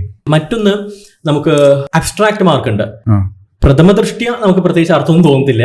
ഇപ്പൊ പെപ്സിയുടെ ആ വട്ടം മീനിങ് പണ്ട് നമ്മൾ കളിക്കുന്ന സമയത്ത് ബോള് ഏതാണ്ട് ആ ഷേപ്പില് ബോൾ വരും. അപ്പൊ അതാണ് നമ്മുടെ മനസ്സിലേക്ക് വരുന്നത്. പിന്നെ അഡിഡാസിന്റെ ലോഗോ, ഫ്ലവറി ഷേപ്പ്. പക്ഷെ ഡെഫിനറ്റ്ലി അതിന്റെ അർത്ഥം ഉണ്ടാവും, ഒന്ന് അന്വേഷിച്ച് പോയി കഴിഞ്ഞാൽ അർത്ഥം കിട്ടും. പക്ഷെ കാണുന്ന സമയത്ത് നമുക്ക് പ്രത്യേകിച്ച് അർത്ഥം തോന്നത്തില്ല. അപ്പോ അത്തരത്തിലുള്ള അബ്സ്ട്രാക്ട് ലോഗോസ് നമുക്ക് ചെയ്യാം. അല്ലാന്നുണ്ടെങ്കിൽ റിയലി നമ്മൾ കാണുന്ന പ്രൊഡക്റ്റിന്റെ ഇത് വെച്ചുകൊണ്ടുള്ളത്, ഇപ്പം ഒരു പൂച്ച ചാടുന്നത്, അല്ലാന്നുണ്ടെങ്കിൽ ഒരു ലീഫിന്റെ ഷേപ്പ്, അല്ലാന്നുണ്ടെങ്കിൽ ആപ്പിൾ, ഇതെല്ലാം നമുക്ക് പ്രകൃതിയിൽ കാണുന്ന സാധനങ്ങളാണ്. അത് വെച്ചുകൊണ്ട് നമുക്ക് അതിനൊരു ലോഗോ ആയിട്ട് നമുക്ക് എടുക്കാം. പക്ഷെ അതിനെല്ലാം എന്തോ ഒരു പർപ്പസുമായി, ഇപ്പൊ പ്യൂമയുടെ അതുപോലത്തെ ഒരു ലോഗോ ആണ് അല്ലെ. പക്ഷെ അതൊരു എനർജറ്റിക് ആയിട്ടുള്ള ഒരു ഫീല് നമുക്ക് തരുന്നുണ്ട് അല്ലെ, ഒരു ചീറ്റ പോലത്തെ ഒരു എനർജി. അപ്പൊ അതുപോലെ പിക്ക് ചെയ്യുന്ന കുറെ ഇപ്പൊ ബട്ടർഫ്ലൈ ഒക്കെ യൂസ് ചെയ്യുന്ന കുറെ ലോഗോസ് ഉണ്ട്. അത് വേറെ തന്നെ ഒരു ഫീൽ, സോഫ്റ്റ് ആയിട്ട് ടച്ച് വരുന്ന. അപ്പോൾ നമ്മൾ നോക്കേണ്ടത് തന്നെയാണ് നമ്മുടെ തീം. അതാണ് ആദ്യം മൂഡ് ബോർഡ് ഉണ്ടാക്കിയതിനു ശേഷമാണ് ഇതിലൊക്കെ എൻ്റർ ചെയ്യാനായിട്ട്. ആദ്യം ലോഗോയിലേക്ക് കടന്നു കഴിഞ്ഞാൽ സംഭവം നടക്കില്ല. അപ്പോൾ നമ്മുടെ തീമിനനുസരിച്ചിട്ടുള്ള ലോഗോ ആണ് ക്രിയേറ്റ് ചെയ്യേണ്ടത്. അപ്പോൾ ലോഗോ തന്നെ പല രീതിയിൽ നമുക്ക് ക്രിയേറ്റ് ചെയ്യാൻ കഴിയും. ലോഗോ ക്രിയേറ്റ് ചെയ്യാനുള്ള ഓപ്ഷൻസ് എന്തൊക്കെയാണ്? അത് ഒരു ലോഗോ ഡിസൈനർക്ക് കൊടുക്കുന്നതാണോ നല്ലത്? ഇപ്പൊ AI ലോഗോ മേക്കർ എന്ന് പറഞ്ഞിട്ട് കുറെ പ്ലാറ്റ്ഫോംസ് ഉണ്ട്. നമ്മൾ AI ഇന്ത്യയിൽ അത് വന്നിട്ടില്ല, പക്ഷെ വൈകാതെ വരാനുള്ള സാധ്യതയുണ്ട്. കാരണം AI യൂസ് ചെയ്തിട്ടുള്ള ലോഗോസിന് ട്രേഡ് മാർക്ക് പ്രൊട്ടക്ഷൻ കിട്ടുന്നതിൽ എന്തെങ്കിലും പ്രശ്നം ഭാവിയിൽ വരാൻ സാധ്യത കൂടുതലാണ്. കാരണം അത് എന്റെ അല്ല, അത് AI ഉണ്ടാക്കിയതാണ്. എന്റെ ഇന്റലക്ച്വൽ പ്രോപ്പർട്ടി അല്ല അത് AI-യുടെ ഇന്റലക്ച്വൽ പ്രോപ്പർട്ടിയാണ്. അപ്പൊ അങ്ങനെ കൊടുക്കുന്നതിൽ ഒരു നിയമപ്രശ്നങ്ങൾ എന്തൊക്കെയോ ഉള്ളതായിട്ട് നമുക്ക് തോന്നും. ഒരു എത്തിക്കൽ പ്രശ്നം അതിനകത്ത് വരുന്നുണ്ടാവും. അപ്പോൾ AI യൂസ് ചെയ്തിട്ട് ലോഗോ ഡെവലപ്മെന്റ് പരമാവധി ചെയ്യാതിരിക്കുക, കോൺസെപ്റ്റ് എടുക്കാം. കോൺസെപ്റ്റ് എടുത്തിട്ട് നമുക്ക് ചെയ്യാനായിട്ട് കഴിയും. പിന്നെ പല സോഫ്റ്റ്വെയർസും വെബിൽ തന്നെ കുറെ വെബ്സൈറ്റ്സ് നമുക്ക് അവൈലബിൾ ആണ്. ക്യാൻവയ്ക്കകത്ത് ചെയ്യുന്നവരുണ്ട്. അതൊക്കെ നമുക്ക് ട്രേഡ് മാർക്ക് ചെയ്യാൻ പറ്റുമോ? ഇപ്പോ ക്യാൻവയിൽ കുറെ അവൈലബിൾ ആണ് ലോഗോസ്, പിന്നെ ഫ്രീ പിക്കിൽ കുറെ ലോഗോസ് അവൈലബിൾ ആണ്. അപ്പൊ ആ ലോഗോസ് നമ്മൾ യൂസ് ചെയ്യുന്ന സമയത്ത് ആ പ്ലാറ്റ്ഫോം നമുക്ക് ലൈസൻസ്, ഇപ്പൊ പ്രോ ലൈസൻസ് ഉള്ള ക്യാൻവ യൂസർ ആണെങ്കിൽ നമുക്ക് ചിലപ്പോൾ ഡൗൺലോഡ് ചെയ്യാൻ പറ്റുമായിരിക്കും ആ ഫയൽ. പക്ഷെ അത് നമുക്ക് ട്രേഡ് മാർക്ക് കോപ്പിറൈറ്റ് ഇഷ്യൂസ് വരുമോ ഇല്ലയോ? വരാനായിട്ട് സാധ്യത വളരെ കൂടുതലാണ്. നമുക്കത് എന്തെങ്കിലും ഒബ്ജക്ഷൻ ഒപ്പോസിഷൻ വരാനായിട്ടുള്ള സാധ്യത വളരെ കൂടുതൽ. കാരണം ഞാൻ അത് എടുത്തത് വേറെ ആർക്കും വേണമെങ്കിൽ ഈസി ആയിട്ട് റെപ്ലിക്കേറ്റ് ചെയ്യാം, വേറെ ആൾക്കും അത് ഡൗൺലോഡ് ചെയ്യാം. അങ്ങനെ ചെയ്യാതിരിക്കുക. നമുക്ക് നമ്മുടെ ലോഗോ ക്രിയേറ്റ് ചെയ്യുന്ന സാധനം ഒരുപാട് അല്ലാതെ ഉണ്ടാക്കാൻ കഴിയുന്ന ഒരുപാട് പ്ലാറ്റ്ഫോംസ് ഉണ്ട്. പക്ഷെ സമയം സ്പെൻഡ് ചെയ്യണം, ഇതിനുവേണ്ടി സമയം എഫേർട്ട് സ്പെൻഡ് ചെയ്യണം. കോപ്പിറൈറ്റ് ഇഷ്യൂസ് വന്നു കഴിഞ്ഞാൽ ഫ്രീ പിക്കിനൊക്കെ എടുത്തിട്ട് കുറെ സാധനങ്ങൾ അങ്ങോട്ടും ചെയ്യുന്ന തിങ്സ്. പക്ഷെ അത് ഈവൻ ഡിസൈനേഴ്സും അങ്ങനെ ചെയ്യുന്നതുണ്ട്. പക്ഷെ അതിന് ഇൻസ്പിറേഷൻ എടുക്കാം. പക്ഷെ ടോട്ടലി അത് തന്നെ അങ്ങ് എടുത്തിട്ട് 500 രൂപയ്ക്ക് ലോഗോ ചെയ്ത് കൊടുക്കുന്ന പരിപാടി അത് ചെയ്യാതിരിക്കുന്നതാണ് നല്ലത്, എടുക്കാതിരിക്കുന്നതാണ് നല്ലത് ഇത്തരം സർവീസുകൾ. കാരണം നമുക്കിത് ലോങ് ടേമിലേക്ക് വേണ്ടതാണ്. അപ്പൊ ശരിക്കും പറഞ്ഞാൽ ലോഗോ ഡിസൈനിങ് ഒരു ഡിസൈനിങ് മാത്രമല്ല, ഈ റിസർച്ചും കൂടെ ചെയ്യണം. അതായത് ഇതിന്റെ കോപ്പി ഇമേജസ്. ഇപ്പൊ ഒരു ലോഗോ ഇതൊരു വലിയ പ്രശ്നമാണ്. ഇപ്പൊ നമ്മളിപ്പോ ഒരു ലോഗോ ഡിസൈൻ ചെയ്യുന്ന സമയത്ത് അഗൈൻ മില്യൺസ് ഓഫ് ക്രിയേറ്റിവിറ്റി നടന്നുകൊണ്ടിരിക്കുന്ന ലോകത്ത് നമ്മളുടെ ഒരു ഐഡിയ, ഒരു യൂണീക്ക് ഐഡിയ ആവണമെന്നില്ല. അപ്പൊ നമ്മളത് എങ്ങനെ സെർച്ച് ചെയ്യും? ഓൾറെഡി ലോഗോ എക്സിസ്റ്റിംഗ് ആണോ? അങ്ങനെ നമുക്ക് സെർച്ച് ചെയ്യാം. നമുക്ക് ഇന്ത്യയില് പേര് ട്രേഡ് മാർക്കിനകത്ത് സെർച്ച് ചെയ്യാം. ആളുടെ ആരെങ്കിലും എടുത്തിട്ടുണ്ടോ, അതുമായിട്ട് റിസംബ്ലൻസ് വരുന്ന, ഫോണറ്റിക്കലി റിസംബ്ലൻസ് വരുന്ന പേരുകൾ ആരെങ്കിലും എടുത്തിട്ടുണ്ടോ നമുക്ക് നോക്കാം. പക്ഷേ ലോഗോ ചെക്ക് ചെയ്യാനായിട്ട് ഒരു ഓപ്ഷൻ അതിനകത്ത് ഇല്ല. നമുക്ക് ഈ ഗൂഗിൾ ലെൻസ് അങ്ങനത്തെ സാധനങ്ങളൊക്കെ യൂസ് ചെയ്തിട്ട് നമുക്ക് ഇമേജ് സെർച്ച് അങ്ങനെ ചെയ്യേണ്ടി വരും. ഇപ്പൊ മറ്റൊരു സാധനം വന്നിട്ടുണ്ട്, ചാറ്റ് ജിപിടിക്കകത്ത് തന്നെ നമുക്ക് ഫോട്ടോ എടുത്തിട്ട് സെർച്ച് ചെയ്യാൻ കഴിയുന്ന ഒരു സംഭവം കൂടി വന്നിട്ടുണ്ട്. ടർബോ 4 പുതിയ Yes. അങ്ങനെയൊക്കെ നമുക്ക് നോക്കാം. അല്ലാതെ ഈ സർക്കാർ പ്രൊവൈഡ് ചെയ്യുന്ന അങ്ങനത്തെ ഒരു സിസ്റ്റം അതിനകത്ത് ഇല്ല അല്ലെ? കാരണം ഇത് പലപ്പോഴും നമ്മളിത് ചെയ്ത് കഴിഞ്ഞിട്ട് വേറൊരാൾ വരുമ്പോഴാണ് നമ്മൾ പറയുന്നത്. ഇപ്പൊ ഞാൻ കേട്ടിട്ടുണ്ട് ഡൽഹിയിൽ ബെൻസ് എന്ന് പേരുള്ള ഒരു അണ്ടർവെയർ ഉണ്ടായിരുന്നു, കേട്ടിട്ടുണ്ടോ? ഇല്ല. ബെൻസ് എന്ന് പേരുള്ള ഒരു അണ്ടർവെയർ ഉണ്ടായിരുന്നു. എന്നിട്ട് അവസാനം അത് കോടതിയിലെത്തിയപ്പോ ജഡ്ജ് പറയാണ് നിങ്ങൾ പറയുന്നതെല്ലാം ശരി, പക്ഷെ ബെൻസ് എന്ന് കേൾക്കുമ്പോൾ എന്റെ മനസ്സിൽ വരുന്നത് മെഴ്സിഡസ് ബെൻസ് ആണ്, അപ്പൊ അതുകൊണ്ട് ഈ നിങ്ങളുടെ ബ്രാൻഡ് നിർത്തണം എന്ന് പറഞ്ഞിട്ട് അതിനെയാണ് വെൽ നോൺ ട്രേഡ് മാർക്ക് എന്ന് പറയുന്നത്. പറഞ്ഞു ഇന്റർനാഷണലി നമ്മൾ എങ്ങനെയാണ് ചെയ്യുന്നത്. ചില ബ്രാൻഡ് നെയിംസിന് വെൽ നോൺ ക്ലാസിഫിക്കേഷൻ കൊടുക്കും. അത് അത്ര ഈസിയല്ല കിട്ടാനായിട്ട്. അത് അത്യാവശ്യം കുറെ കാലങ്ങൾ ഇപ്പൊ ആപ്പിൾ ആണെങ്കിലും മൈക്രോസോഫ്റ്റ് ആണെന്നുണ്ടെങ്കിൽ ഇതെല്ലാം വെൽ നോൺ മാർക്സ് ആണ്. അതിന്റെ പേരിൽ നമുക്ക് ഒരു പ്രൊഡക്റ്റ് നമുക്ക് ഇറക്കാൻ കഴിയത്തില്ല, ലോകത്തിൽ എവിടെയും ഇറക്കാനും കഴിയത്തില്ല. അത്തരത്തിൽ ഒരു വെൽ നോൺ സ്റ്റാറ്റസ് കിട്ടുക എന്ന് പറയുന്നത് കുറച്ച് വലിയൊരു പ്രോസസ്സാണ്, വലിയൊരു ചടങ്ങ്. ഇപ്പൊ റീസെന്റ് ലാസ ഐസ്ക്രീം അവർക്ക് വെൽ നോൺ മാർക്ക് കിട്ടിയിട്ടുണ്ടായിരുന്നു. അപ്പൊ ഇനി ഇന്ത്യയിൽ ലാസ എന്ന് പറയുന്ന പേരിൽ മറ്റൊരു പ്രോഡക്റ്റ് ടീഷർട്ടോ അല്ലെങ്കിൽ മരുന്നോ ഒന്നും ഇറക്കാൻ കഴിയത്തില്ല.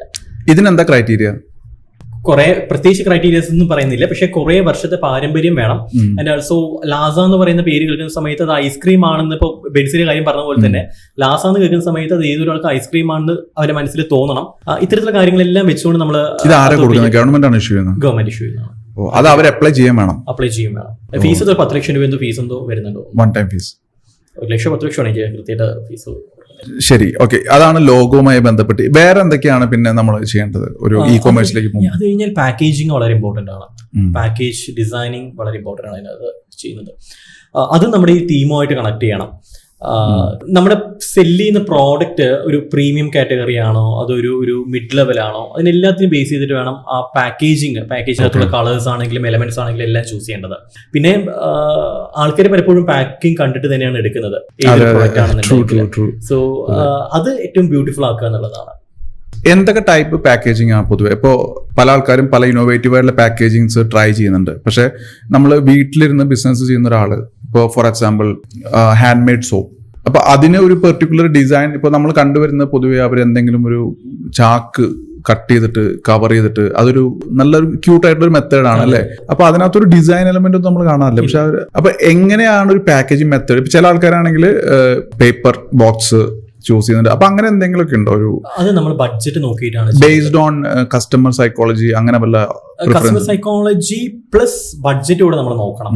നമ്മുടെ പ്രോഡക്റ്റിന്റെ പ്രൈസ് എത്രയാണ്, കാരണം അതിന് മാച്ച് ആവുന്ന രീതിയിലുള്ള പാക്കിംഗ് മെറ്റീരിയൽസ് ആണ് നമ്മൾ ചൂസ് ചെയ്യേണ്ടത്. അല്ലെങ്കിൽ അതിനനുസരിച്ചുള്ള പ്രൈസ്. പാക്കിംഗ് ഭയങ്കര എക്സ്പെൻസീവ് പ്രോസസ്സും കൂടി അല്ലേ? വളരെ എക്സ്പെൻസീവ് ആണ്. അപ്പം ഈവൻ നമുക്കിപ്പോൾ എക്സ്പെൻസീവ് കുറച്ചിട്ട് ചെയ്യുകയാണെന്നുണ്ടെങ്കിലും ആ ഒരു പ്രീമിയം ലുക്ക് തോന്നിക്കാനായിട്ട് ഡിസൈനിങ് പ്രോപ്പർ ആക്കിയാൽ മതിയാ. ഇപ്പം ഡവിന്റെ ഒക്കെ ഷാംപൂ അതിനകത്ത് അവര് എംബഡ് ചെയ്തിരിക്കുകയല്ല, സ്റ്റിക്കർ ചെയ്തിരിക്കുകയാണ്. അത്തരത്തിൽ സ്റ്റിക്കറിങ് വളരെ ബ്യൂട്ടിഫുൾ ആയിട്ട് നല്ല ക്വാളിറ്റിയിൽ ചെയ്ത് ഒട്ടിച്ചു കഴിഞ്ഞാൽ തന്നെ അതൊരു അത്യാവശ്യം ഒരു ലെവലിൽ നിൽക്കും. അത് കാരണം ഈ കോസ്റ്റ് കട്ട് ചെയ്യാൻ വേണം, പരമാവധി കുറയ്ക്കാൻ വേണം, എന്നാൽ ഇതുപോലുള്ള കാര്യങ്ങൾ ഭയങ്കര എക്സ്പെൻസീവ് ആണ്. അപ്പൊ അത് എഗെയിൻ ഒരു ലോഡ് വരുന്ന കസ്റ്റമറിന്റെ മേലെയാണ്. സംരംഭകർക്ക് അത്രയും കുറച്ച് കോംപ്രമൈസും ചെയ്യേണ്ടി വരാറുണ്ട്. വേറെ എന്തൊക്കെയാണ് നമ്മൾ ശ്രദ്ധിക്കേണ്ടത് ഒരു ഇ കൊമേഴ്സ് ബ്രാൻഡിങ്ങിന് വേണ്ടിയിട്ട്? ആൻഡ് ഓൾസോ പ്രോഡക്റ്റ് ഫോട്ടോഗ്രാഫി ഏറ്റവും വളരെ ഇമ്പോർട്ടന്റ് ആയിട്ടുള്ള കാര്യമാണ്. നമ്മൾ വെറുതെ ഫോണിൽ എടുത്തതുകൊണ്ട് ആ വരത്തില്ല, ആ സുഖം വരത്തില്ല. നമ്മൾ എത്രത്തോളം ശ്രമിച്ചു കഴിഞ്ഞാലും, കാരണം വെറുതെ ക്ലിക്ക് ചെയ്യുന്നതല്ലല്ലോ ഫോട്ടോഗ്രാഫി എന്ന് പറയുന്നത്, അത് മറ്റൊരു കലയാണ്. അത് നമ്മൾ അറേഞ്ച് ചെയ്യുന്നതാണെന്നുണ്ടെങ്കിലും എല്ലാം. അപ്പം അത് പ്രൊഡക്റ്റ് ഫോട്ടോഗ്രാഫി ചെയ്യുന്നവരെ കൊണ്ട് ചെയ്യിപ്പിക്കുന്നതാണ് ഏറ്റവും നല്ലത്. അത് ശരിയാണ്. എങ്കിലും ഒരു സാധാരണക്കാരന് വീട്ടിൽ നിന്നിട്ട് ചെയ്യാൻ പറ്റുന്ന എന്തെങ്കിലും ടിപ്സ് ഉണ്ടോ? കുറെ റെഫറൻസ് എടുക്കുക. അവന് കോമ്പറ്റീറ്റേഴ്സ് ബ്രാൻഡ് എങ്ങനെയൊക്കെയാണ് ഈ സാധനങ്ങൾ ഫിക്സ് ചെയ്തിട്ടുള്ളത്, ഫോട്ടോസ് എടുത്തിട്ടുള്ളത്, അതിൽ ഫ്രെയിം എങ്ങനെയാണ് സെറ്റ് ചെയ്തിട്ടുള്ളത്, അതെല്ലാം നോക്കിയിട്ട് നമ്മൾ കോപ്പി അടിക്കരുത്. പക്ഷെ ആ ഒരു ഫീല് വരുന്നത് പോലെ അത്യാവശ്യം കുഴപ്പമില്ലാത്ത ലൈറ്റിംഗ് എല്ലാം ചെയ്തുകൊണ്ട്, റിംഗ് ലൈറ്റോ വല്ലതൊക്കെ സെറ്റ് ചെയ്തുകൊണ്ട് ഫോട്ടോസ് എടുക്കുന്നതാണ് നല്ലത്. നല്ലൊരു ഫോണിൽ, അത്യാവശ്യം ഐഫോണൊന്നും മിക്കവർക്കും ആൾക്കാരുടെ കയ്യിലുണ്ടാവും, അത് വെച്ചുകൊണ്ട് എടുക്കുന്നതാണ് നല്ലത്. എന്നിട്ട് പിന്നെ എഡിറ്റ് ചെയ്ത് അത് ഫോണിൽ തന്നെ എഡിറ്റ് ചെയ്യാൻ കഴിയുന്ന കുറെ സ്നാപ്സീഡ്സും അങ്ങനത്തെ കുറെ എന്തൊക്കെയോ ആപ്സ് ഉണ്ടല്ലോ, ബേസിക് ആപ്സ്. ഫോട്ടോഷോപ്പ് ഒന്നും അറിയണമെന്നില്ല. അപ്പോൾ അത്തരത്തിൽ ആപ്സ് വെച്ച് ചെയ്യുന്നതാണ് നല്ലത്. എന്ത് കോസ്റ്റ് വരും ഒരു നോർമൽ പ്രൊഡക്റ്റ് ഫോട്ടോഗ്രാഫി നമ്മൾ ഔട്ട്സോഴ്സ് ചെയ്യുകയാണെങ്കിൽ? Depends on photographers. നമുക്ക് പ്രൈസ് പറയാതിരിക്കുന്നതാണ് നല്ലത്. കാരണം അത് ഒരു ഫോട്ടോഗ്രാഫേഴ്സും അവരുടെ സ്കിൽസിനനുസരിച്ചിട്ടാണ് അവർ ചാർജ് ചെയ്യുന്നത്. ശരിയാണ്. നമുക്ക് ലോഗോ 500 രൂപയ്ക്ക് ലോഗോ ചെയ്ത് കൊടുക്കുന്നവർക്ക് 5 ലക്ഷം 10 ലക്ഷം ചെയ്ത്, അപ്പോൾ നമുക്ക് ഒരിക്കലും അങ്ങനെ പറയാൻ കഴിയത്തില്ല. പ്രൈസിങ് നമുക്ക് ഇതിൽ പറയാൻ കഴിയത്തില്ല. ഓക്കെ, പ്രൊഡക്റ്റ് ഫോട്ടോഗ്രാഫി കഴിഞ്ഞാൽ പിന്നെ നമ്മളിപ്പോ എഗൈൻ ഇ കൊമേഴ്സ് ഒരു പ്രൊഡക്റ്റ് നോക്കുന്ന സമയത്ത് കൺസിഡർ ചെയ്യുന്ന പ്രധാനപ്പെട്ട മറ്റൊരു കാര്യമുള്ളത് എത്ര റേറ്റിംഗ്സ് കിട്ടി, എത്ര റേറ്റിംഗ്സ് ഉണ്ട്, റിവ്യൂസ് ഉണ്ട്. 4.5 ആണെന്നുണ്ടെങ്കിൽ നമ്മൾ ഒന്ന് സംശയിക്കും. ഈവൺ ഇപ്പോ 4 അല്ലെങ്കിൽ ഒരു 5 ഒക്കെ ആണെന്നുണ്ടെങ്കിൽ നമ്മൾ എന്തായാലും എടുക്കും. അതിന് താഴെ 4.9 ആണെങ്കിലും പ്രശ്നമില്ല. പക്ഷെ അതിന് താഴെ വന്നു കഴിഞ്ഞാൽ നമ്മളൊന്ന് സംശയിച്ചിട്ട് റിവ്യൂസ് ഒന്ന് വായിച്ചു നോക്കും. റിവ്യൂസ് വായിച്ചു, എന്തെങ്കിലും നെഗറ്റീവ് റിവ്യൂസ് ഉണ്ട് എന്നുണ്ടെങ്കിൽ പ്രശ്നം. പിന്നെ റിവ്യൂസിന്റെ എണ്ണം കൂടി നമ്മൾ നോക്കും, എത്ര പേര് റിവ്യൂ ചെയ്തിട്ടുള്ളത്. അപ്പോൾ നിർബന്ധമായിട്ടും ഈ വാങ്ങുന്ന ആൾക്കാരെ കൊണ്ട് റിവ്യൂ ചെയ്യിപ്പിക്കണം. അപ്പൊ ഈ റിവ്യൂ ചെയ്യിപ്പിക്കാനായിട്ടുള്ള വെറുതെ ആരും റിവ്യൂ ചെയ്യത്തില്ല. അപ്പൊ അവനെ കൊണ്ട് ചെയ്യിപ്പിക്കാനായിട്ടുള്ള എന്തെങ്കിലും ഒരു തന്ത്രം നമ്മൾ ഉണ്ടാക്കാം. ഇപ്പൊ ചിലർ ചെയ്യുന്നുണ്ട്, വാറന്റി ക്ലെയിം ചെയ്യണമെന്നുണ്ടെങ്കിൽ അതിന്റെ സ്കാൻ ചെയ്ത് QR കോഡ് സ്കാൻ ചെയ്തിട്ട് ഒരു റിവ്യൂ ഇട്ടിട്ട് അതിന്റെ സ്ക്രീൻഷോട്ട് വാട്സാപ്പിലേക്ക് അയച്ചു കൊടുക്കണം. വാറന്റി ക്ലെയിം ചെയ്യാൻ. ഇപ്പൊ മിക്കവാറും ഇലക്ട്രിക്കൽ ചെറിയ സാധനങ്ങളൊക്കെ വാങ്ങുന്ന അഡാപ്റ്ററോ അതൊക്കെ വാങ്ങുന്നവർ എന്തായാലും അത് ചെയ്യുന്നുണ്ടാവും. അത്തരത്തിൽ എന്തെങ്കിലും ഒരു സംഭവം ഇന്നലെ എനിക്ക് വന്ന ഒരു കൊളാബ് റിക്വസ്റ്റ് ആണ്. അപ്പൊ അതൊരു കമ്പനിയുടെ പേര് എനിക്ക് ഓർമ്മ വരുന്നില്ല, അവരുടെ പ്രൊഡക്റ്റും എനിക്ക് ഓർമ്മയില്ല. പക്ഷെ അവര് പറയുന്നത് എങ്ങനെയാണ്, നമ്മൾ പ്രൊഡക്റ്റ് മേടിക്കണം, ഫ്ലിപ്കാർട്ടിൽ പ്രൊഡക്റ്റ് വാങ്ങണം, വാങ്ങിയതിന് ശേഷം നമ്മൾ റിവ്യൂ കൊടുക്കണം. റിവ്യൂ കൊടുത്തു കഴിഞ്ഞാൽ അവർ നമുക്ക് റീഫണ്ട് ചെയ്യും. പ്രൊഡക്റ്റിന്റെ പൈസ അവർ തിരിച്ചു തരും. പക്ഷെ വിത്തിൻ 7 days അവർക്ക് റിവ്യൂ കൊടുക്കണം. അതും ജെനുവിൻ പോസിറ്റീവ് റിവ്യൂ വിത്ത് പ്രൊഡക്റ്റ് ഫോട്ടോ. അപ്പോൾ അതൊരു എനിക്ക് നല്ലൊരു സ്ട്രാറ്റജി ആയിട്ട് തോന്നി. കാരണം അവരെ സംബന്ധിച്ച് ഈ റിവ്യൂസിന്റെ വാല്യൂ നമുക്കറിയാം, നമ്മൾ സെല് ചെയ്യാൻ ശ്രമിക്കുമ്പോൾ അതിന്റെ വാല്യൂ നമുക്കറിയാം. പക്ഷെ അതിൽ വേറെ കുറെ തട്ടിപ്പുകൾ നടക്കുന്നുണ്ട്. സാറിന് കുറെ മെസ്സേജസ് വന്നിട്ടുണ്ടാവും നോർത്തിൽ നിന്നൊക്കെ, ചില ഹോട്ടൽസിന്റെ ഒക്കെ ലിങ്ക് അയച്ചിട്ട് ഇതിൽ കയറിയിട്ട് നിങ്ങൾ 5 star റേറ്റിംഗ്സും റിവ്യൂസും ഇട്ടിട്ട് അതിന്റെ സ്ക്രീൻഷോട്ട് എടുത്ത് കഴിഞ്ഞാൽ ഇമീഡിയറ്റ്ലി നിങ്ങൾക്ക് 200 രൂപ 50 രൂപ തരുന്നുള്ളത്. അതിൽ തരും ചെയ്യും അവര്. പക്ഷെ വീണ്ടും അവരെ അങ്ങനെ ആവശ്യപ്പെട്ടുകൊണ്ടിരിക്കും. പിന്നെ നമ്മുടെ ഇത് പൈസ വാങ്ങും. ഇത്തരത്തിലുള്ള കുറച്ച് തട്ടിപ്പ് പരിപാടികൾ നടക്കുന്നുണ്ട് ഇതിനകത്ത്. പക്ഷെ ഇത് അവരേതെങ്കിലും ഏജൻസി ആയിരിക്കും അവരുടെ കസ്റ്റമേഴ്സിന് റിവ്യൂസ് കൊടുക്കാന്ന് പറഞ്ഞാൽ കുറെ സ്കാംസ് പൊളിച്ചതിന്റെ വീഡിയോസ് യൂട്യൂബിനകത്തുണ്ട്. അതിലൊന്ന് കാണുന്നതായിരിക്കും അത്തരത്തിലുള്ള കാര്യങ്ങളൊക്കെ. അങ്ങനെ കുറെ സ്കാമിങ് നടക്കുന്നുണ്ട്. പക്ഷെ അപ്പൊ അങ്ങനെയാണെങ്കിൽ നമുക്ക് റിവ്യൂസ് ബിൽഡ് ചെയ്യണമെങ്കിൽ നമ്മൾ എക്സിസ്റ്റിംഗ് കസ്റ്റമേഴ്സ് പൊതുവേ നമ്മൾ പറയുന്നത് എങ്ങനെയാ വെച്ചാൽ you take reviews from your close people. ആദ്യം ഫാമിലി ഫ്രണ്ട്സിന്ന് റിവ്യൂസ് എടുക്കുക. പിന്നെ കുറച്ച് പ്രൊഡക്ട്സ് അത്രയും ഇപ്പോൾ നമ്മളുടെ കേസിലാണെങ്കിൽ നമ്മൾ ഡിജിറ്റൽ ഗ്രോത്ത് കമ്മ്യൂണിറ്റി എന്ന് പറയുന്ന കമ്മ്യൂണിറ്റി ലോഞ്ച് ചെയ്യുമ്പോൾ ഏറ്റവും ആദ്യം ഒരു പൈലറ്റ് റൺ ചെയ്ത് ഒരു 50 പേരെ എടുത്ത് ആ 50 പേർക്ക് സർവീസ് കൊടുത്ത് അവരുടെ ടെസ്റ്റിമോണിയിൽ എടുത്തിട്ടാണ് നമ്മൾ ലോഞ്ച് ചെയ്യുന്നത്. അല്ലെങ്കിൽ നമുക്ക് അത് പുതിയ ആൾക്കാർ ട്രസ്റ്റ് ചെയ്യാനായിട്ട് ഡാറ്റ വേണം. അപ്പോൾ ആ ഒരു പ്രോസസ്. അപ്പോൾ അതേപോലെ നമ്മൾ പറയുന്നതാണ് ആദ്യം ഫാമിലി ഫ്രണ്ട്സ്, പിന്നെ കുറച്ച് കസ്റ്റമേഴ്സിന് ഫ്രീ കൊടുക്കുക, അല്ലെങ്കിൽ ഡിസ്കൗണ്ട് കൊടുക്കുക, ഗിവ് അവേ കൊടുക്കുക, അങ്ങനെ റിവ്യൂസ്. പക്ഷെ റിവ്യൂസ് വേണം ഇന്ന് മാൻഡേറ്ററി ആയിട്ട്. പക്ഷെ അഗെയിൻ അതിനകത്ത് നമുക്ക് ഒരു എത്തിക്സ് കാണണം. പ്രൊഡക്റ്റ് യൂസ് ചെയ്തവർ വേണം റിവ്യൂ ചെയ്യാനായിട്ട്. പലരും ചെയ്യുന്നത് ഇവൻ നമ്മളെല്ലാവരും ചെയ്യുന്ന കാര്യങ്ങൾ തന്നെയാണ്. നമ്മൾ ഒരു ഗൂഗിളിൽ മൈ ബിസിനസിനകത്ത് ലിസ്റ്റ് ചെയ്ത് കഴിഞ്ഞാൽ അറിയുന്നവർക്ക് എല്ലാം അയച്ചോട്ട് റിവ്യൂ ചെയ്യണം എന്ന് പറഞ്ഞാൽ. പക്ഷെ ഇനീഷ്യലി എനിക്ക് തോന്നുന്നു ക്ലോസ്ഡ് സർക്കിളിൽ ദാറ്റ്സ് ഓക്കെ അല്ലേ? ഓക്കെ, നമുക്ക് ഒരു 5-6 റിവ്യൂസ് ഒക്കെ ഉണ്ടാക്കിയെടുക്കുന്നത് അത്രേ കിട്ടുള്ളൂ. അതിനുശേഷം പ്രൊഡക്റ്റ് ഉപയോഗിച്ചിട്ടുള്ളവരൊക്കെ അല്ലെങ്കിൽ പ്രൊഡക്റ്റ് ഉപയോഗിക്കാൻ കൊടുത്തിട്ട് അവരെ കൊണ്ട് റിവ്യൂ ഓർഗാനിക് ആയിട്ട് റിയൽ ഒറിജിനൽ നമ്മൾ ഫേക്ക് ആയിട്ട് ചെയ്യാൻ നിന്ന് കഴിഞ്ഞാൽ അത് പിന്നീട് അറിയാൻ കഴിയും. ഒരു നെഗറ്റീവ് റിവ്യൂ വന്നു കഴിഞ്ഞാൽ തന്നെ നമുക്കത് അറിയാം. ഇനി ഇത് കഴിഞ്ഞാൽ പിന്നെ വേറെ എന്താണ് നമുക്ക് ഒരു ഇ കൊമേഴ്സിലേക്ക് വേണ്ടി വരുന്നത്? അപ്പൊ നമ്മള് ഷോർട്ട് ലിസ്റ്റ് ചെയ്യുന്ന മൂഡ് ബോർഡ്, ലോഗോ, പേര്, ലോഗോ, പാക്കിംഗ്, റിവ്യൂസ്. പിന്നെ നമുക്ക് എന്തെങ്കിലും ഇപ്പൊ പാക്കിംഗ് ആണെന്നുണ്ടെങ്കിലും അതിൽ എന്തെങ്കിലും ഒരു USP നമുക്ക് കൊണ്ടുവരാൻ കഴിയണം. യുണീക്ക് ആയിട്ട് മറ്റുള്ളവരിൽ നിന്ന് ഡിഫറെന്റ് ആയിട്ട് എന്തെങ്കിലുമൊക്കെ സാധനങ്ങൾ. ഇപ്പൊ ചില ഈ ആർട്ട് സാധനങ്ങൾ അല്ലെങ്കിൽ ഇത്തരത്തിലുള്ള എന്തെങ്കിലും ഒരു ഷോക്കേസ് ഇതിൽ വെക്കാൻ കഴിയുന്ന എന്തെങ്കിലും ഒരു സാധനങ്ങളൊക്കെ ആണെന്നുണ്ടെങ്കിൽ ചെറിയ ഹാൻഡ് റിട്ടൺ ആയിട്ടുള്ള എന്തെങ്കിലും ഒരു നോട്ട് പേഴ്സണലൈസ് ചെയ്തിട്ടുള്ള സാധനങ്ങൾ അതൊക്കെ അറ്റാച്ച് ചെയ്ത് കൊടുക്കുകയാണെന്നുണ്ടെങ്കിൽ കിട്ടുന്നവർക്ക് ഒരു രസമായിരിക്കും. ഇത് നല്ല രീതിയിൽ പാക്ക് ചെയ്തിട്ട് കൊടുക്കുകയാണൊക്കെ മീൻസ് അതിനകത്ത് പേപ്പേഴ്സ് എല്ലാം ഫില്ല് ചെയ്ത് ചെറിയ പെർഫ്യൂം ഒക്കെ അടിച്ച് തുടക്കത്തിൽ തന്നെ ആ ഒരു ഫീൽ വരണം. അത്തരത്തിൽ ചെയ്യുകയാണെങ്കിൽ ആൾക്കാർക്ക് വീണ്ടും പർച്ചേസിനുള്ള തോന്നൽ വരും. ചില പ്ലാന്റ്സിന്റെ ഒക്കെ ചില ഷോപ്സ് ഉണ്ട്, ലൈവ് പ്ലാന്റ്സിന്റെ ബ്യൂട്ടിഫുൾ ആയിട്ട് അവർ പാക്ക് ചെയ്തിട്ട് തരുന്നത്.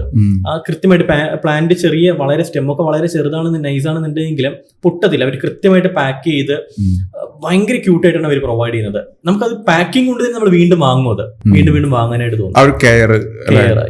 നമുക്ക് തോന്നും ലൈക്ക് ദേ വാല്യൂ us, കസ്റ്റമറെ വാല്യൂ ചെയ്യുന്ന ഒരു ഫീൽ നമുക്ക് പണ്ട് ചെയ്തിട്ടുള്ള സംഭവം ഇതായിരുന്നു. ചെറിയൊരു ക്രീമായിരിക്കും, പക്ഷെ അതിന്റെ പാക്കിംഗ് ഇത്രയും ഉണ്ടാവും. അതിനകത്ത് ചെറിയ ലിപ്സ്റ്റിക്കോ അല്ലെങ്കിൽ ചെറിയ സാധനങ്ങളായിരിക്കും അതുള്ളൂ. അത്രയും പാക്കിംഗ് ചെയ്തിട്ടായിരിക്കും അവർ തരുന്നത്. പക്ഷെ ഇപ്പൊ അവരുടെ പോളിസീസ് ഒക്കെ മാറ്റിയിട്ട് ഈ സീറോ വേസ്റ്റ് എന്ന് പറയുന്ന സാധനങ്ങളൊക്കെ ആയിട്ട് കുറച്ചിട്ട് ആമസോൺ ഒക്കെ വെച്ച് പാക്കിങ്ങിന്റെ ഇത് കുറച്ചിട്ടെന്ന് പറയുന്നുണ്ടല്ലോ. ആ ഒരു ബോക്സിന്റെ കനം കുറച്ച് വലിപ്പം കുറച്ചിട്ടുണ്ടെന്നുള്ള രീതിയിൽ. പാക്കിംഗ് കഴിഞ്ഞു, റിവ്യൂസ് കഴിഞ്ഞു, പിന്നെന്താണ് വേണ്ടത്? കസ്റ്റമേഴ്സിനെ ഫോളോ അപ്പ് ചെയ്യാന്നുള്ളത്. നമ്പർ ഓഫ് കസ്റ്റമേഴ്സ് കുറവാണെന്നുണ്ടെങ്കിൽ, ഹയർ വാല്യൂ ഉള്ള പ്രൊഡക്റ്റ് കസ്റ്റമേഴ്സിന്റെ എണ്ണം കുറവാണെന്നുണ്ടെങ്കിൽ ബെറ്റർ വിളിച്ചിട്ടൊന്ന് എൻക്വയർ ചെയ്യുന്നത് തന്നെ നമുക്ക് അവരെ റിട്ടൈൻ ചെയ്യാനും മാത്രമല്ല ഇവര് വഴി പിന്നീട് ബാക്കിയുള്ള സെയിൽ റെഫറൻസിന് എല്ലാത്തിനും ഹെൽപ്പ് ചെയ്യുന്ന ഒരു കാര്യമായിരിക്കും. പക്ഷെ അത് അഗൈൻ വിളിച്ച് സംസാരിക്കുന്ന പ്രോസസ്സിൽ തന്നെ ഒരു SOP വേണ്ടേ? അത് വേണം. അതിന് കൃത്യമായ സിസ്റ്റം വേണം. 3 സ്റ്റാഫ് ഉണ്ട്, ഒരാളെ വിളിച്ചു, അയാളെ തന്നെ വീണ്ടും നാളെ വിളിച്ചു കഴിഞ്ഞാൽ പണി കിട്ടും. അപ്പോൾ അതിന് പ്രോപ്പർ ആയിട്ടുള്ള സിസ്റ്റം ബിൽഡ് ചെയ്തിട്ട് ഒരു സ്ക്രിപ്റ്റ് വേണം, ഒരു അപ്രോച്ച് വേണം. അതെല്ലാം നമ്മുടെ ഈ ബ്രാൻഡിലെ കൾച്ചറുമായിട്ട് കണക്ട് അഗൈൻ ബ്രാൻഡ് മീൻസ് നമ്മുടെ മനസ്സിൽ നിൽക്കുന്ന ഒരു ഓർമ്മയായിരിക്കുമല്ലോ ഈ ഒരു സംഭാഷണവും. അതെ. ഇത് നമ്മൾ സാധാരണ ചെയ്യുന്ന ബ്രാൻഡിങ്ങിനകത്ത് ആവശ്യമാണ്. പക്ഷെ കുറച്ചുകൂടി ഒരു വിഷ്വലി ഒരു വൈബ്രന്റ് ആയിരിക്കണം ഇ കൊമേഴ്സിനകത്ത്. കാരണം അടുത്തടുത്ത് നിൽക്കുന്നത് നമ്മൾ സ്റ്റാൻഡ് ഔട്ട് ചെയ്ത് നിൽക്കണം. താഴെ റെക്കമെൻഡഡ് എന്ന് പറഞ്ഞിട്ട് നമ്മുടെ കോമ്പറ്റീറ്റേഴ്സിന്റെ പുറത്ത് വരുന്നത്. സോഷ്യൽ മീഡിയക്ക് വേണ്ടിയിട്ടുള്ള എന്തൊക്കെയാണ് ആക്ടിവിറ്റി? സോഷ്യൽ മീഡിയയിൽ എങ്ങനെയാണ് ബ്രാൻഡ് ചെയ്യാൻ പറ്റുന്നത് ഇ കൊമേഴ്സിന്? അതിനകത്ത് എന്തൊക്കെയാണ് ചെയ്യാൻ പറ്റുക? അല്ല, നമ്മൾ ബ്രാൻഡിന്റെ ഫൗണ്ടേഷനെ കുറിച്ച് നമ്മൾ പറഞ്ഞു. ഈ ഫൗണ്ടേഷൻ ബിൽഡ് ചെയ്യുന്ന അടുത്ത മാർക്കറ്റിംഗ് ആണ്. അടുത്ത് ചെയ്യേണ്ട മാർക്കറ്റിംഗ് ആണ്. ഓട്ടോമാറ്റിക്കലി ബ്രാൻഡിംഗ് എന്ന് പറയുന്ന പ്രോസസ് ഓട്ടോമാറ്റിക്കലി നടന്നോളും അതിനകത്ത്. So marketing social media handle ചെയ്യുന്ന സമയത്ത് പറയാറുണ്ട്, പൊതുവെ ചിലർ പറയാറുണ്ട് നമ്മുടെ കസ്റ്റമേഴ്സ് എവിടെയാണോ അവിടെയാണ് നമ്മൾ കൂടുതൽ പ്ലേ ചെയ്യുന്നത്. പക്ഷെ ഇന്നത്തെ കാലത്ത് അങ്ങനെയല്ല, നമ്മൾ എല്ലാവരുടെയും പ്ലേ ചെയ്യണം. എവിടെ നിന്നാണ് കസ്റ്റമർ കിട്ടുന്നത് പറയാൻ കഴിയത്തില്ല. കാരണം ഇന്ന് എല്ലാവരുടെയും ഉണ്ട് അല്ലേ. ഇപ്പോൾ ഈ പുതിയ ജനറേഷൻ നമ്മൾ എടുത്ത് നോക്കുകയാണെങ്കിൽ, ജനറേഷൻ സെറ്റ് എടുത്ത് നോക്കുകയാണെന്നുണ്ടെങ്കിൽ അവരെല്ലാത്തിലും ഉണ്ട്. അവർ ഇൻസ്റ്റാഗ്രാമിൽ, ഫേസ്ബുക്കിൽ, യൂട്യൂബിൽ, ലിങ്ക്ഡിനിൽ എല്ലാത്തിലുണ്ട്. സോ നമ്മൾ എല്ലാവരുടെയും പ്ലേ ചെയ്യും. എല്ലായിടത്തും കൺസിസ്റ്റൻസി മെയിൻറ്റെയിൻ ചെയ്ത് നിൽക്കണം. വിസിബിലിറ്റി ഉണ്ടാവണം. വിസിബിലിറ്റി എന്തായാലും വേണം. അത് റെഗുലർ ആയിട്ട് ചെയ്യുക. ആൻഡ് ഇൻസ്റ്റാഗ്രാമിനകത്താണെന്നുണ്ടെങ്കിലും പൈസ കൊടുത്ത് ഫോളോവേഴ്സ് ഉണ്ടാക്കുന്ന പരിപാടി ചെയ്യാതിരിക്കുന്നതാണ് ഏറ്റവും നല്ലത്. അതൊക്കെ ഇനീഷ്യലി ചെയ്യുന്നുണ്ട് ആൾക്കാർ, കുറെ ആൾക്കാർ ചെയ്യുന്നുണ്ട്. പക്ഷെ അത് ചെയ്ത് പ്രശ്നം ഞാൻ കണ്ടിട്ടുള്ളത് ഒരു സ്റ്റേജ് കാരണം കൃത്യമായിട്ട് മനസ്സിലാക്കാൻ കഴിയും. ഫോളോവേഴ്സ് ആണെങ്കിൽ 10,000 ഒന്നുമില്ല. അത് ഒരിക്കലും ഇങ്ങനെ കയറും, പിന്നെ ഒറ്റ ഡ്രോപ്പ് ആവും, പെട്ടെന്ന് മനസ്സിലാവും. നമുക്ക് കണ്ടന്റ് കാണുമ്പോൾ മനസ്സിലാവും. അതായത് ഇത് നമുക്ക് നമുക്കൊരു പ്രൊപ്പോർഷൻ ഇപ്പോൾ 1 മില്യൺ ഹിറ്റ് ചെയ്യുന്ന സമയത്ത് അപ്രോക്സിമേറ്റ് 40K ഷെയർ വേണം. 40K ഷെയർ യൂഷ്വലി വരുന്നുണ്ടെങ്കിൽ അതിനേക്കാളും അതിന്റെ ഒന്നുകിൽ ഈക്വൽ അല്ലെങ്കിൽ അതിന് മുകളിൽ ലൈക്ക് ഉണ്ടായിരിക്കും. കമന്റ് ചിലപ്പോൾ കുറച്ച് കുറവായിരിക്കും. അപ്പൊ അങ്ങനെ ഒരു പ്രൊപ്പോർഷൻ ഉണ്ട് ആക്ച്വലി. നമ്മളാണെന്നുണ്ടെങ്കിലും എത്ര വീഡിയോസ് എത്രയോ ആയിരക്കണക്കിന് വീഡിയോസ് ചെയ്തിട്ടാണ്. അതെ, അപ്പൊ നമുക്ക് അപ്പൊ ബൂസ്റ്റ് ചെയ്ത ആൾക്കാരുടെ പ്രൊഫൈൽ കാണുമ്പോൾ തന്നെ മനസ്സിലാവും. ഒന്നും ഉണ്ടാവില്ല അതിനകത്ത്, പോസ്റ്റ് ഒന്നും ഉണ്ടാവില്ല, പക്ഷെ അതിന് ഇത്രയും വ്യൂസ്. കൺസിസ്റ്റൻസി. പക്ഷെ ഇത് ഒരു നെഗറ്റീവ് ഇമ്പാക്ട് അറിയുന്നവരുടെ മുമ്പിൽ ഇതൊരു നെഗറ്റീവ് ഇമ്പാക്ട് ബാധിക്കുന്ന ഒരു കാര്യം. ഇന്നത്തെ പിള്ളേർക്ക് അറിയാതൊക്കെ. കാരണം ഇപ്പൊ നമ്മൾ സെർവ് ചെയ്യുന്ന ജനറേഷൻ സെഡ് എന്ന് പറയുന്ന ഒരു കാറ്റഗറി ആൾക്കാരനെയാണ്. ഇവർക്കാണെന്നുണ്ടെങ്കിൽ ഇവര് ജനിച്ചതും ഈ സാധനം കണ്ടിട്ടാണ് ജനിച്ചത്. നമ്മളൊക്കെ ആണെന്നുണ്ടെങ്കിൽ 2 കാലഘട്ടവും കണ്ടിട്ടുണ്ട്. കമ്പ്യൂട്ടർ ഇല്ലാത്തൊരു യുഗവും കണ്ടിട്ടുണ്ട്, കമ്പ്യൂട്ടർ ഉള്ളൊരു യുഗവും കണ്ടിട്ടുണ്ട്. പക്ഷെ ഇവരിതെല്ലാം കണ്ടിട്ടാണ് അറിയാം, എല്ലാം അറിയാം. അപ്പോ നമുക്ക് അവരൊരിക്കലും ഇങ്ങനെ കാണിച്ച് പറ്റിക്കാൻ കഴിയും. അതായത് ഇന്ന് ഡിജിറ്റൽ മാർക്കറ്റിംഗ് ഇൻസ്റ്റിറ്റ്യൂട്ട് എന്ന് പറയുന്ന ഒരു ഇൻസ്റ്റിറ്റ്യൂട്ട് വലിയൊരു മാർക്കറ്റ് ഉണ്ടെങ്കിൽ ഒരു 2 വർഷം കഴിഞ്ഞാൽ ഇല്ല. 2 വർഷത്തിനുള്ളിൽ ഡിജിറ്റൽ മാർക്കറ്റിംഗ് ട്രെയിനിങ് ഇൻസ്റ്റിറ്റ്യൂഷൻസ് നിർത്തും. അത് പണ്ട് നമ്മള് വേറെ ഏതൊരു ഇതിൽ പ്രോഗ്രാമിൽ പറഞ്ഞുള്ള ഒരു കാര്യമാണ്. പണ്ട് നമ്മള് ഈ BA ഇംഗ്ലീഷ്, അതുപോലെ തന്നെ BA ജോഗ്രഫി, ഹിസ്റ്ററി ഇതൊക്കെ പഠിച്ചു കഴിഞ്ഞാല് നമുക്ക് ഇതുമായി ബന്ധപ്പെട്ട ഒരു ജോലിയൊന്നും കിട്ടത്തില്ല. പകരം നമ്മൾ ഇത് പഠിപ്പിക്കാനായിട്ട് പോകും. കോളേജിൽ പ്രൊഫസറായിട്ട് നമ്മൾ പോകും. ഈ ഡിജിറ്റൽ മാർക്കറ്റിംഗ് പഠിച്ചിട്ടുള്ളവർക്ക് സ്വന്തമായി ഡിജിറ്റൽ മാർക്കറ്റിംഗ് ചെയ്യാൻ അറിയുന്നില്ല. അപ്പൊ ഇവര് സ്വന്തമായിട്ട് ഇൻസ്റ്റിറ്റ്യൂട്ട് സ്റ്റാർട്ട് ചെയ്യും. ഇതാണ് നടക്കുന്നത്. Stock trading. ഇവർക്ക് ഇത് ചെയ്തിട്ട് കാശ് ഉണ്ടാക്കാൻ കഴിയില്ല. പഠിപ്പിക്കും. സ്റ്റോക്ക് ട്രേഡിംഗ് ചെയ്യുന്ന ആൾക്കാർ എന്നോട് പറഞ്ഞതാണ്, ഇത് വെച്ച് നമുക്ക് ജീവിക്കാൻ കഴിയില്ല, അതുകൊണ്ട് ഇത് പഠിപ്പിച്ചു കൊടുക്കുന്ന കോഴ്സ് ഇറക്കാനാണ്. ഞാനൊരു വെൽത്ത് കൺസൾട്ടന്റ് ആയിട്ട് സംസാരിച്ചു ഈ റീസെന്റ്. അപ്പൊ ഞാൻ പുള്ളിനോട് ചോദിച്ചു എന്താ ബിസിനസ്? വെൽത്ത് കൺസൾട്ടന്റ് ആണ്. അപ്പൊ പുള്ളി ഇങ്ങനെ ചോദിക്കുകയാണ് നമുക്ക് എങ്ങനെ ബിസിനസ് ഗ്രോ ചെയ്യാൻ പറ്റും. അപ്പൊ ഞാൻ ചോദിച്ചു ഇപ്പൊ എന്താണ് മാർക്കറ്റിംഗ് ഒക്കെ ചെയ്യുന്നുണ്ടോ? ഇല്ല, മാർക്കറ്റിംഗ് ഒന്നും ചെയ്യുന്നില്ല. എന്താ മാർക്കറ്റിംഗ് ചെയ്യാത്ത? കാശില്ല. അപ്പൊ കാശില്ല എന്ന് വളരെ ഓപ്പൺ ആയിട്ട് പറയുന്ന ഒരു വെൽത്ത് കൺസൾട്ടന്റ് ആണ് ഞാനെന്ന് പറയുന്ന കേൾക്കുന്നവന്റെ അവസ്ഥ ആലോചിച്ചു. അവിടെ ബ്രാൻഡിങ് പുള്ളി കോൺഫ്ലിക്റ്റ് ആണ്. അതായത് പുള്ളിയുടെ ആക്ച്വൽ അവസ്ഥയും പുള്ളി പറയുന്ന ബ്രാൻഡും തമ്മിൽ പുള്ളി ആലോചിച്ചിട്ടില്ല ബ്രാൻഡിങ്ങിന്റെ പ്രാധാന്യത്തെ കുറിച്ച്. കടം വാങ്ങിയിട്ട് BMW എടുത്തിട്ട് ഷോ ഓഫ്. ഇഷ്ടം പോലെ ആൾക്കാരുണ്ട്. അപ്പോ അങ്ങനെ നമ്മള് അൾട്ടിമേറ്റ്ലി ഇത്രയേ ഉള്ളൂ, നമ്മുടെ ലൈഫ് സ്റ്റൈൽ ഉയരണം. അതായിരിക്കണം ആൾക്കാരുടെ മുമ്പിൽ. അത് പേഴ്സണൽ ബ്രാൻഡിങ്ങിലേക്കാണ് സാധനങ്ങളെല്ലാം വരുന്നത്. നമുക്ക് ഇതിനകത്തത് വരുന്നില്ല. പക്ഷേ ബീങ് ജെന്യൂൻ എന്നുള്ളതാണ് ഏറ്റവും ഇമ്പോർട്ടന്റ് ആയിട്ടുള്ള ഒരു കാര്യം. എനിക്ക് തോന്നുന്നത് നമ്മളൊരു SME സെഗ്മെന്റിലേക്ക് പോകുമ്പോൾ ബീങ് ജെനുവിൻ ഏറ്റവും പ്രധാനപ്പെട്ട ഒരു ഘടകം. കാരണം ട്രസ്റ്റ് ബേസ്ഡ് ആണ് ആൾക്കാർ പ്രൊഡക്റ്റ് വാങ്ങുന്നത്. അപ്പോൾ ആദ്യം നമ്മളിപ്പോൾ നെറ്റ്വർക്കിംഗ് ഇവന്റിന് പോയി ആരെങ്കിലും കണ്ട് നമ്മളുടെ പ്രൊഡക്റ്റ്, കാരണം ഇന്ന് MSME കണ്ടക്ട് ചെയ്യുന്ന ട്രെയിനിങ്സിലൊക്കെ ഒരുപാട് ബിസിനസ് നടക്കുന്നുണ്ട്. പരസ്പരം പ്രൊഡക്റ്റ് ഷെയർ ചെയ്യുന്ന ഒരുപാട് ചെറുകിട സംരംഭകരുണ്ട്. അവർ പ്രൊഡക്റ്റ് കൊടുത്ത് അപ്പൊ അവർക്ക് ഇഷ്ടമായി, അവിടുന്ന് Tier 2 റെഫറൽ വരുന്ന സമയത്ത് അയാൾക്ക് അറിയില്ല സെല്ലറെ. അന്നേരം ഈ പാക്കിങ്ങും ആ സർവീസും മാറ്റർ ചെയ്യും. ഇപ്പൊ എനിക്ക് സിജുവിനെ അറിയാം, ഞാൻ സിജുവിന് പ്രൊഡക്റ്റ് സിജു വാങ്ങി, അവിടെ ഒരു പാക്കിങ്ങിന്റെ പ്രാധാന്യം ഇല്ല. പക്ഷെ സിജു മറ്റൊരാൾക്ക് റെഫർ ചെയ്യുമ്പോൾ ഞാൻ കൊടുക്കുന്നത് ക്വാളിറ്റിയിൽ കൊടുത്തില്ലെങ്കിൽ രണ്ടാമത് സിജുവിന് റെഫർ ചെയ്യാൻ പറ്റത്തില്ല. ആ കസ്റ്റമറുടെ മുന്നിൽ എന്റെ വാല്യൂ പോവുകയും ചെയ്തു. ഇനി അവിടുന്ന് ആ കസ്റ്റമർക്ക് രണ്ടാമത് വാങ്ങണമെന്നൊരു തോന്നൽ വരുമ്പോൾ അവിടെ വാങ്ങാൻ ഒരു ഇ-കൊമേഴ്സ് സൊല്യൂഷൻ വേണം. ഇന്ന് വാട്സാപ്പ് ബിസിനസ്, ഗൂഗിൾ ബിസിനസ് ഒക്കെ ഒരുപാട് കാറ്റലോഗ് പ്രൊവൈഡേഴ്സ് ഉണ്ടെങ്കിലും സ്വന്തമായിട്ടൊരു ഇ-കൊമേഴ്സ് പ്ലാറ്റ്ഫോം അല്ലെങ്കിൽ ആമസോൺ ഒക്കെ ഉണ്ടെങ്കിൽ കൂടുതൽ കസ്റ്റമേഴ്സിനെ റീറ്റെയിൻ ചെയ്യാനും ഈ ഒരു സംവിധാനം ഭയങ്കര യൂസ്ഫുൾ ആണ്. D2C സ്റ്റാർട്ടേഴ്സിനെ ബിഗിനേഴ്സിനെ സംബന്ധിച്ചിടത്തോളം ഏറ്റവും നല്ലൊരു സംഭവം അതാണ്. റീറ്റെയിൽ അറിയില്ല എത്ര മാർജിൻ അവർ എടുക്കുന്നുള്ളത്. 30% മുതലൊക്കെയാണ് മാർജിൻ പോകുന്നത്. സോ നിക്കത്തില്ല, കയ്യിൽ നിൽക്കില്ല.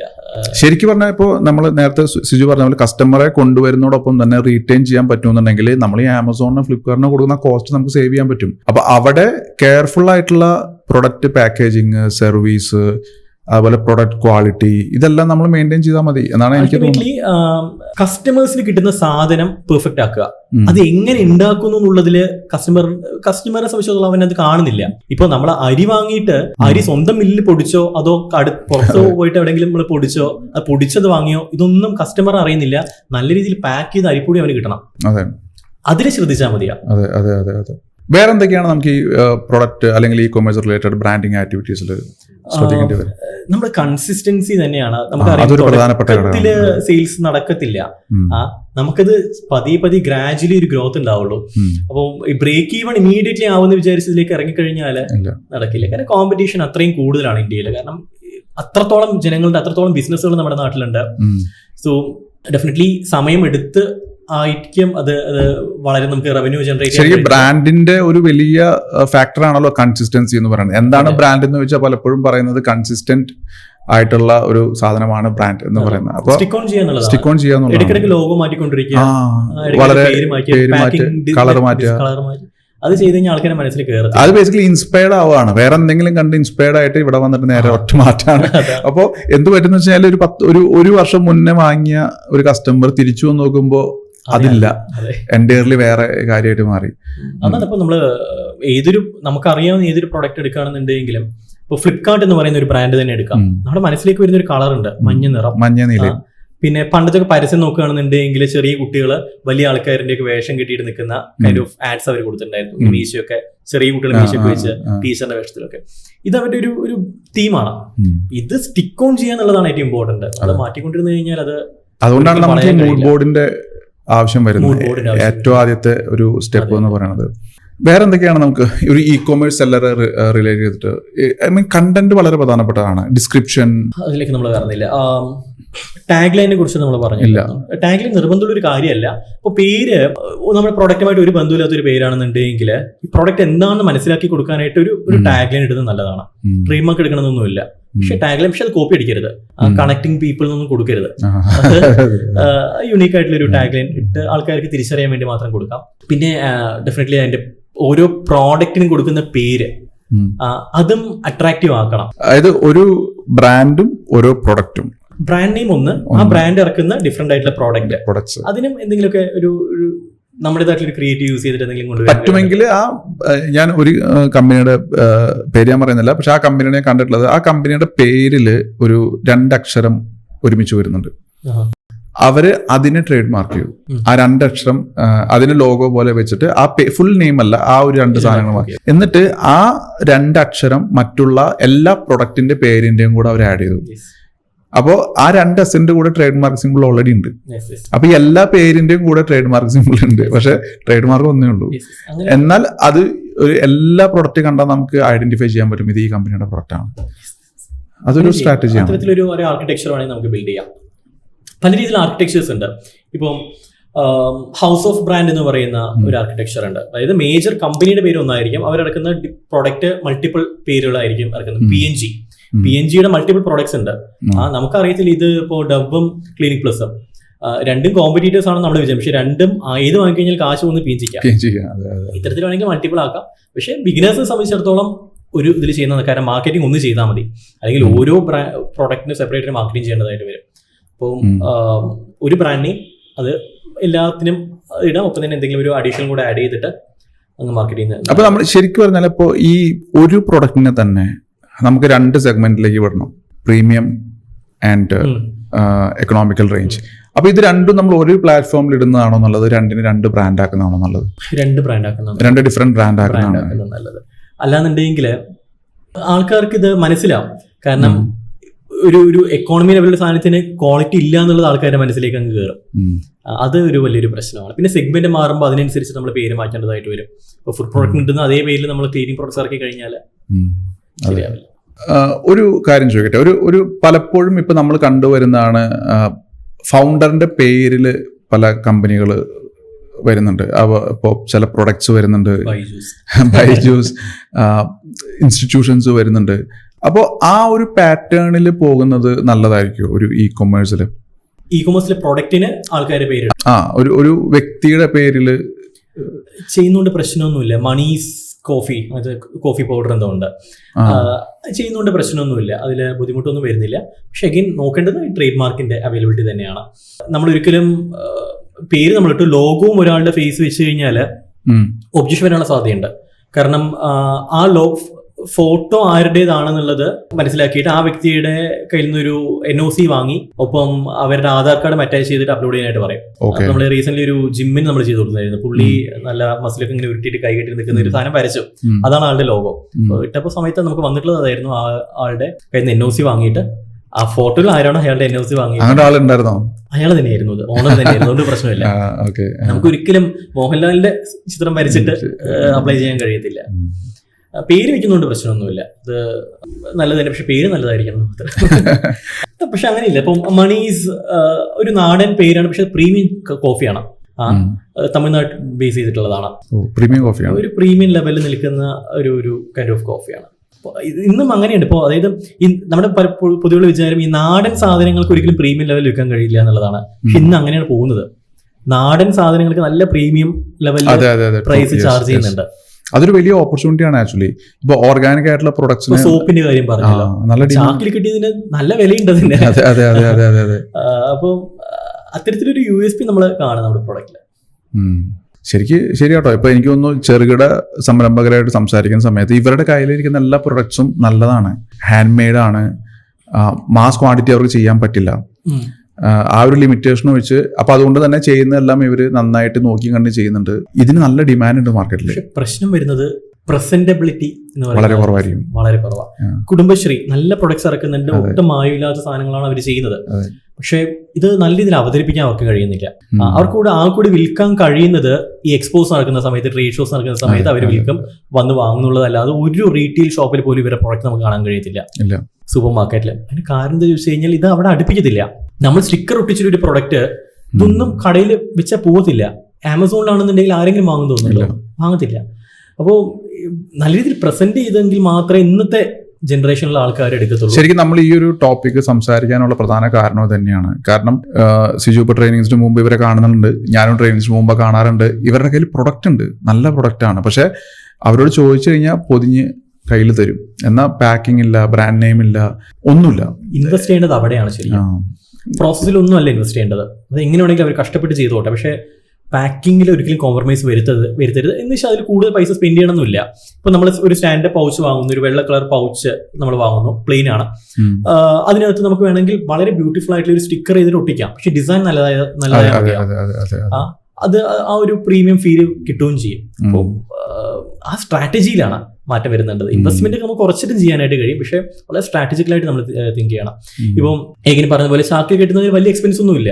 ആ ഒരു പേപ്പറിലാക്കിയിട്ട് ചാക്കിലാക്കിയിട്ട് ചെറിയൊരു സ്റ്റിക്കർ ചെയ്ത് വിൽക്കുന്നതിൽ ഒട്ടും എക്സ്പെൻസ് ഇല്ല. പക്ഷെ ആ ഒരു ക്രിയേറ്റിവിറ്റി ഉണ്ടല്ലോ, ക്രിയേറ്റിവിറ്റി അത് മെയിൻറ്റെയിൻ ചെയ്യാൻ വേണം, കൺസിസ്റ്റൻസി വേണം. പലപ്പോഴും ഇതാണ് നമുക്ക് അവർ ആ ഒരു എഫേർട്ട് ഇടാത്തത് കൊണ്ടും, രണ്ടാമത്തേത് നമുക്ക് റീപർച്ചേസ് ചെയ്യാനുള്ള ഓപ്ഷൻ അവൈലബിൾ അല്ല. അപ്പോൾ അതൊരു വലിയ പ്രശ്നമാണ്. അതെ. പിന്നെ എപ്പോഴും ഒരു മിനിമം സ്റ്റോക്ക് അവർ മെയിൻറ്റെയിൻ ചെയ്യുകയാണെങ്കിൽ ഇപ്പൊ നാളെ ഒരു കസ്റ്റമർ വന്നാലും എടുത്തു കൊടുക്കാനുണ്ടെങ്കിൽ അതൊരു നല്ല ഇൻവെസ്റ്റ്മെന്റ് ആണ്. അപ്പൊ അതും ശരിക്കും പറഞ്ഞാൽ ബ്രാൻഡിങ് എന്ന് പറയുമ്പോൾ പലപ്പോഴും നമ്മൾ കളർ തീമിൽ ഒതുക്കുകയാണ് ബ്രാൻഡിങ്, അല്ലെങ്കിൽ ലോഗോയിൽ ഒതുക്കുകയാണ്. പക്ഷെ ഇതെല്ലാം ബ്രാൻഡിങ് ആണ്, എക്സ്പീരിയൻസ് ആണ്. ആൾക്കാർക്ക് എക്സ്പീരിയൻസ്. ഇത് കിട്ടുന്ന സമയത്ത് അല്ലെങ്കിൽ ഇതിനെ കുറിച്ച് ഓർക്കുന്ന സമയത്ത് കിട്ടുന്ന എക്സ്പീരിയൻസ് ഒരു നെഗറ്റീവ് ഇംപ്രഷൻ ആണെന്നുണ്ടെങ്കിൽ ഈവൺ ഒരു ടെലികോളറിനെ വിളിക്കുന്ന സമയത്ത് കൃത്യമായിട്ടുള്ള ഒരു സൊല്യൂഷൻ അവർക്ക് പറഞ്ഞുതരാൻ കഴിഞ്ഞില്ല എന്നുണ്ടെങ്കിൽ ആ ആൾക്കാരുടെ മനസ്സിൽ അതിനെ കുറിച്ചുള്ള ഒരു ബ്രാൻഡിന്റെ ആ ഒരു ചിന്ത അങ്ങ് പോയി ഡൗൺ ആയി. അപ്പൊ ഇത് മൊത്തം ഇപ്പൊ ഇ കൊമേഴ്സ് എന്ന് പറയുമ്പോൾ പ്രൊഡക്റ്റ് വാങ്ങുന്നതും വിൽക്കുന്നതും എല്ലാം ബ്രാൻഡിങ് ഇൻവോൾവ് ആയിട്ടുള്ള ഒരു പ്രോസസ്. പോസിറ്റീവ് ആയിട്ട് ഇംപ്രഷൻ ആൾക്കാരുടെ മനസ്സിലേക്ക് ഉണ്ടാക്കിയെടുക്കണം. അതെ, അതിന് എന്തൊക്കെ ചെയ്യാൻ അതൊക്കെ ചെയ്യാം. ഈ ആമസോണിൽ ഇപ്പൊ ഏതൊക്കെയോ ഒരു പ്രൊഡക്റ്റ് വാങ്ങിയ സമയത്ത് ഇതേപോലെ അവരുടെ എനിക്ക് ഒരു ഹാൻഡ് റിട്ടൺ നോട്ട് വന്നിരുന്നു. അത് വളരെ ഇംപ്രസീവ് ആയിട്ട് എനിക്ക് തോന്നി. പിന്നെ വേറൊരു കമ്പനി അതിന്റെ കൂടെ വേറൊരു ഓഫർ ഇന്റഗ്രേറ്റ് ചെയ്തിട്ടുണ്ടായിരുന്നു. അത് അവരുടെ സൈറ്റിലാണ്. അപ്പോൾ ആമസോണിൽ കസ്റ്റമർ അക്വിസിഷൻ നടന്നു, പക്ഷെ അവര് ഇവിടുന്ന് അവരുടെ വെബ്സൈറ്റിലേക്ക് ബുക്സ് ഒക്കെ വാങ്ങുന്ന സമയത്ത് 15% ഓഫ് ഈ സൈറ്റിൽ നിന്ന് ആ പെർട്ടിക്കുലർ സൈറ്റിലേക്ക്. അപ്പൊ അവര് ആമസോണിനെ കാണുന്നത് ഒരു അക്വിസിഷൻ ചാനലായിട്ടാണ്.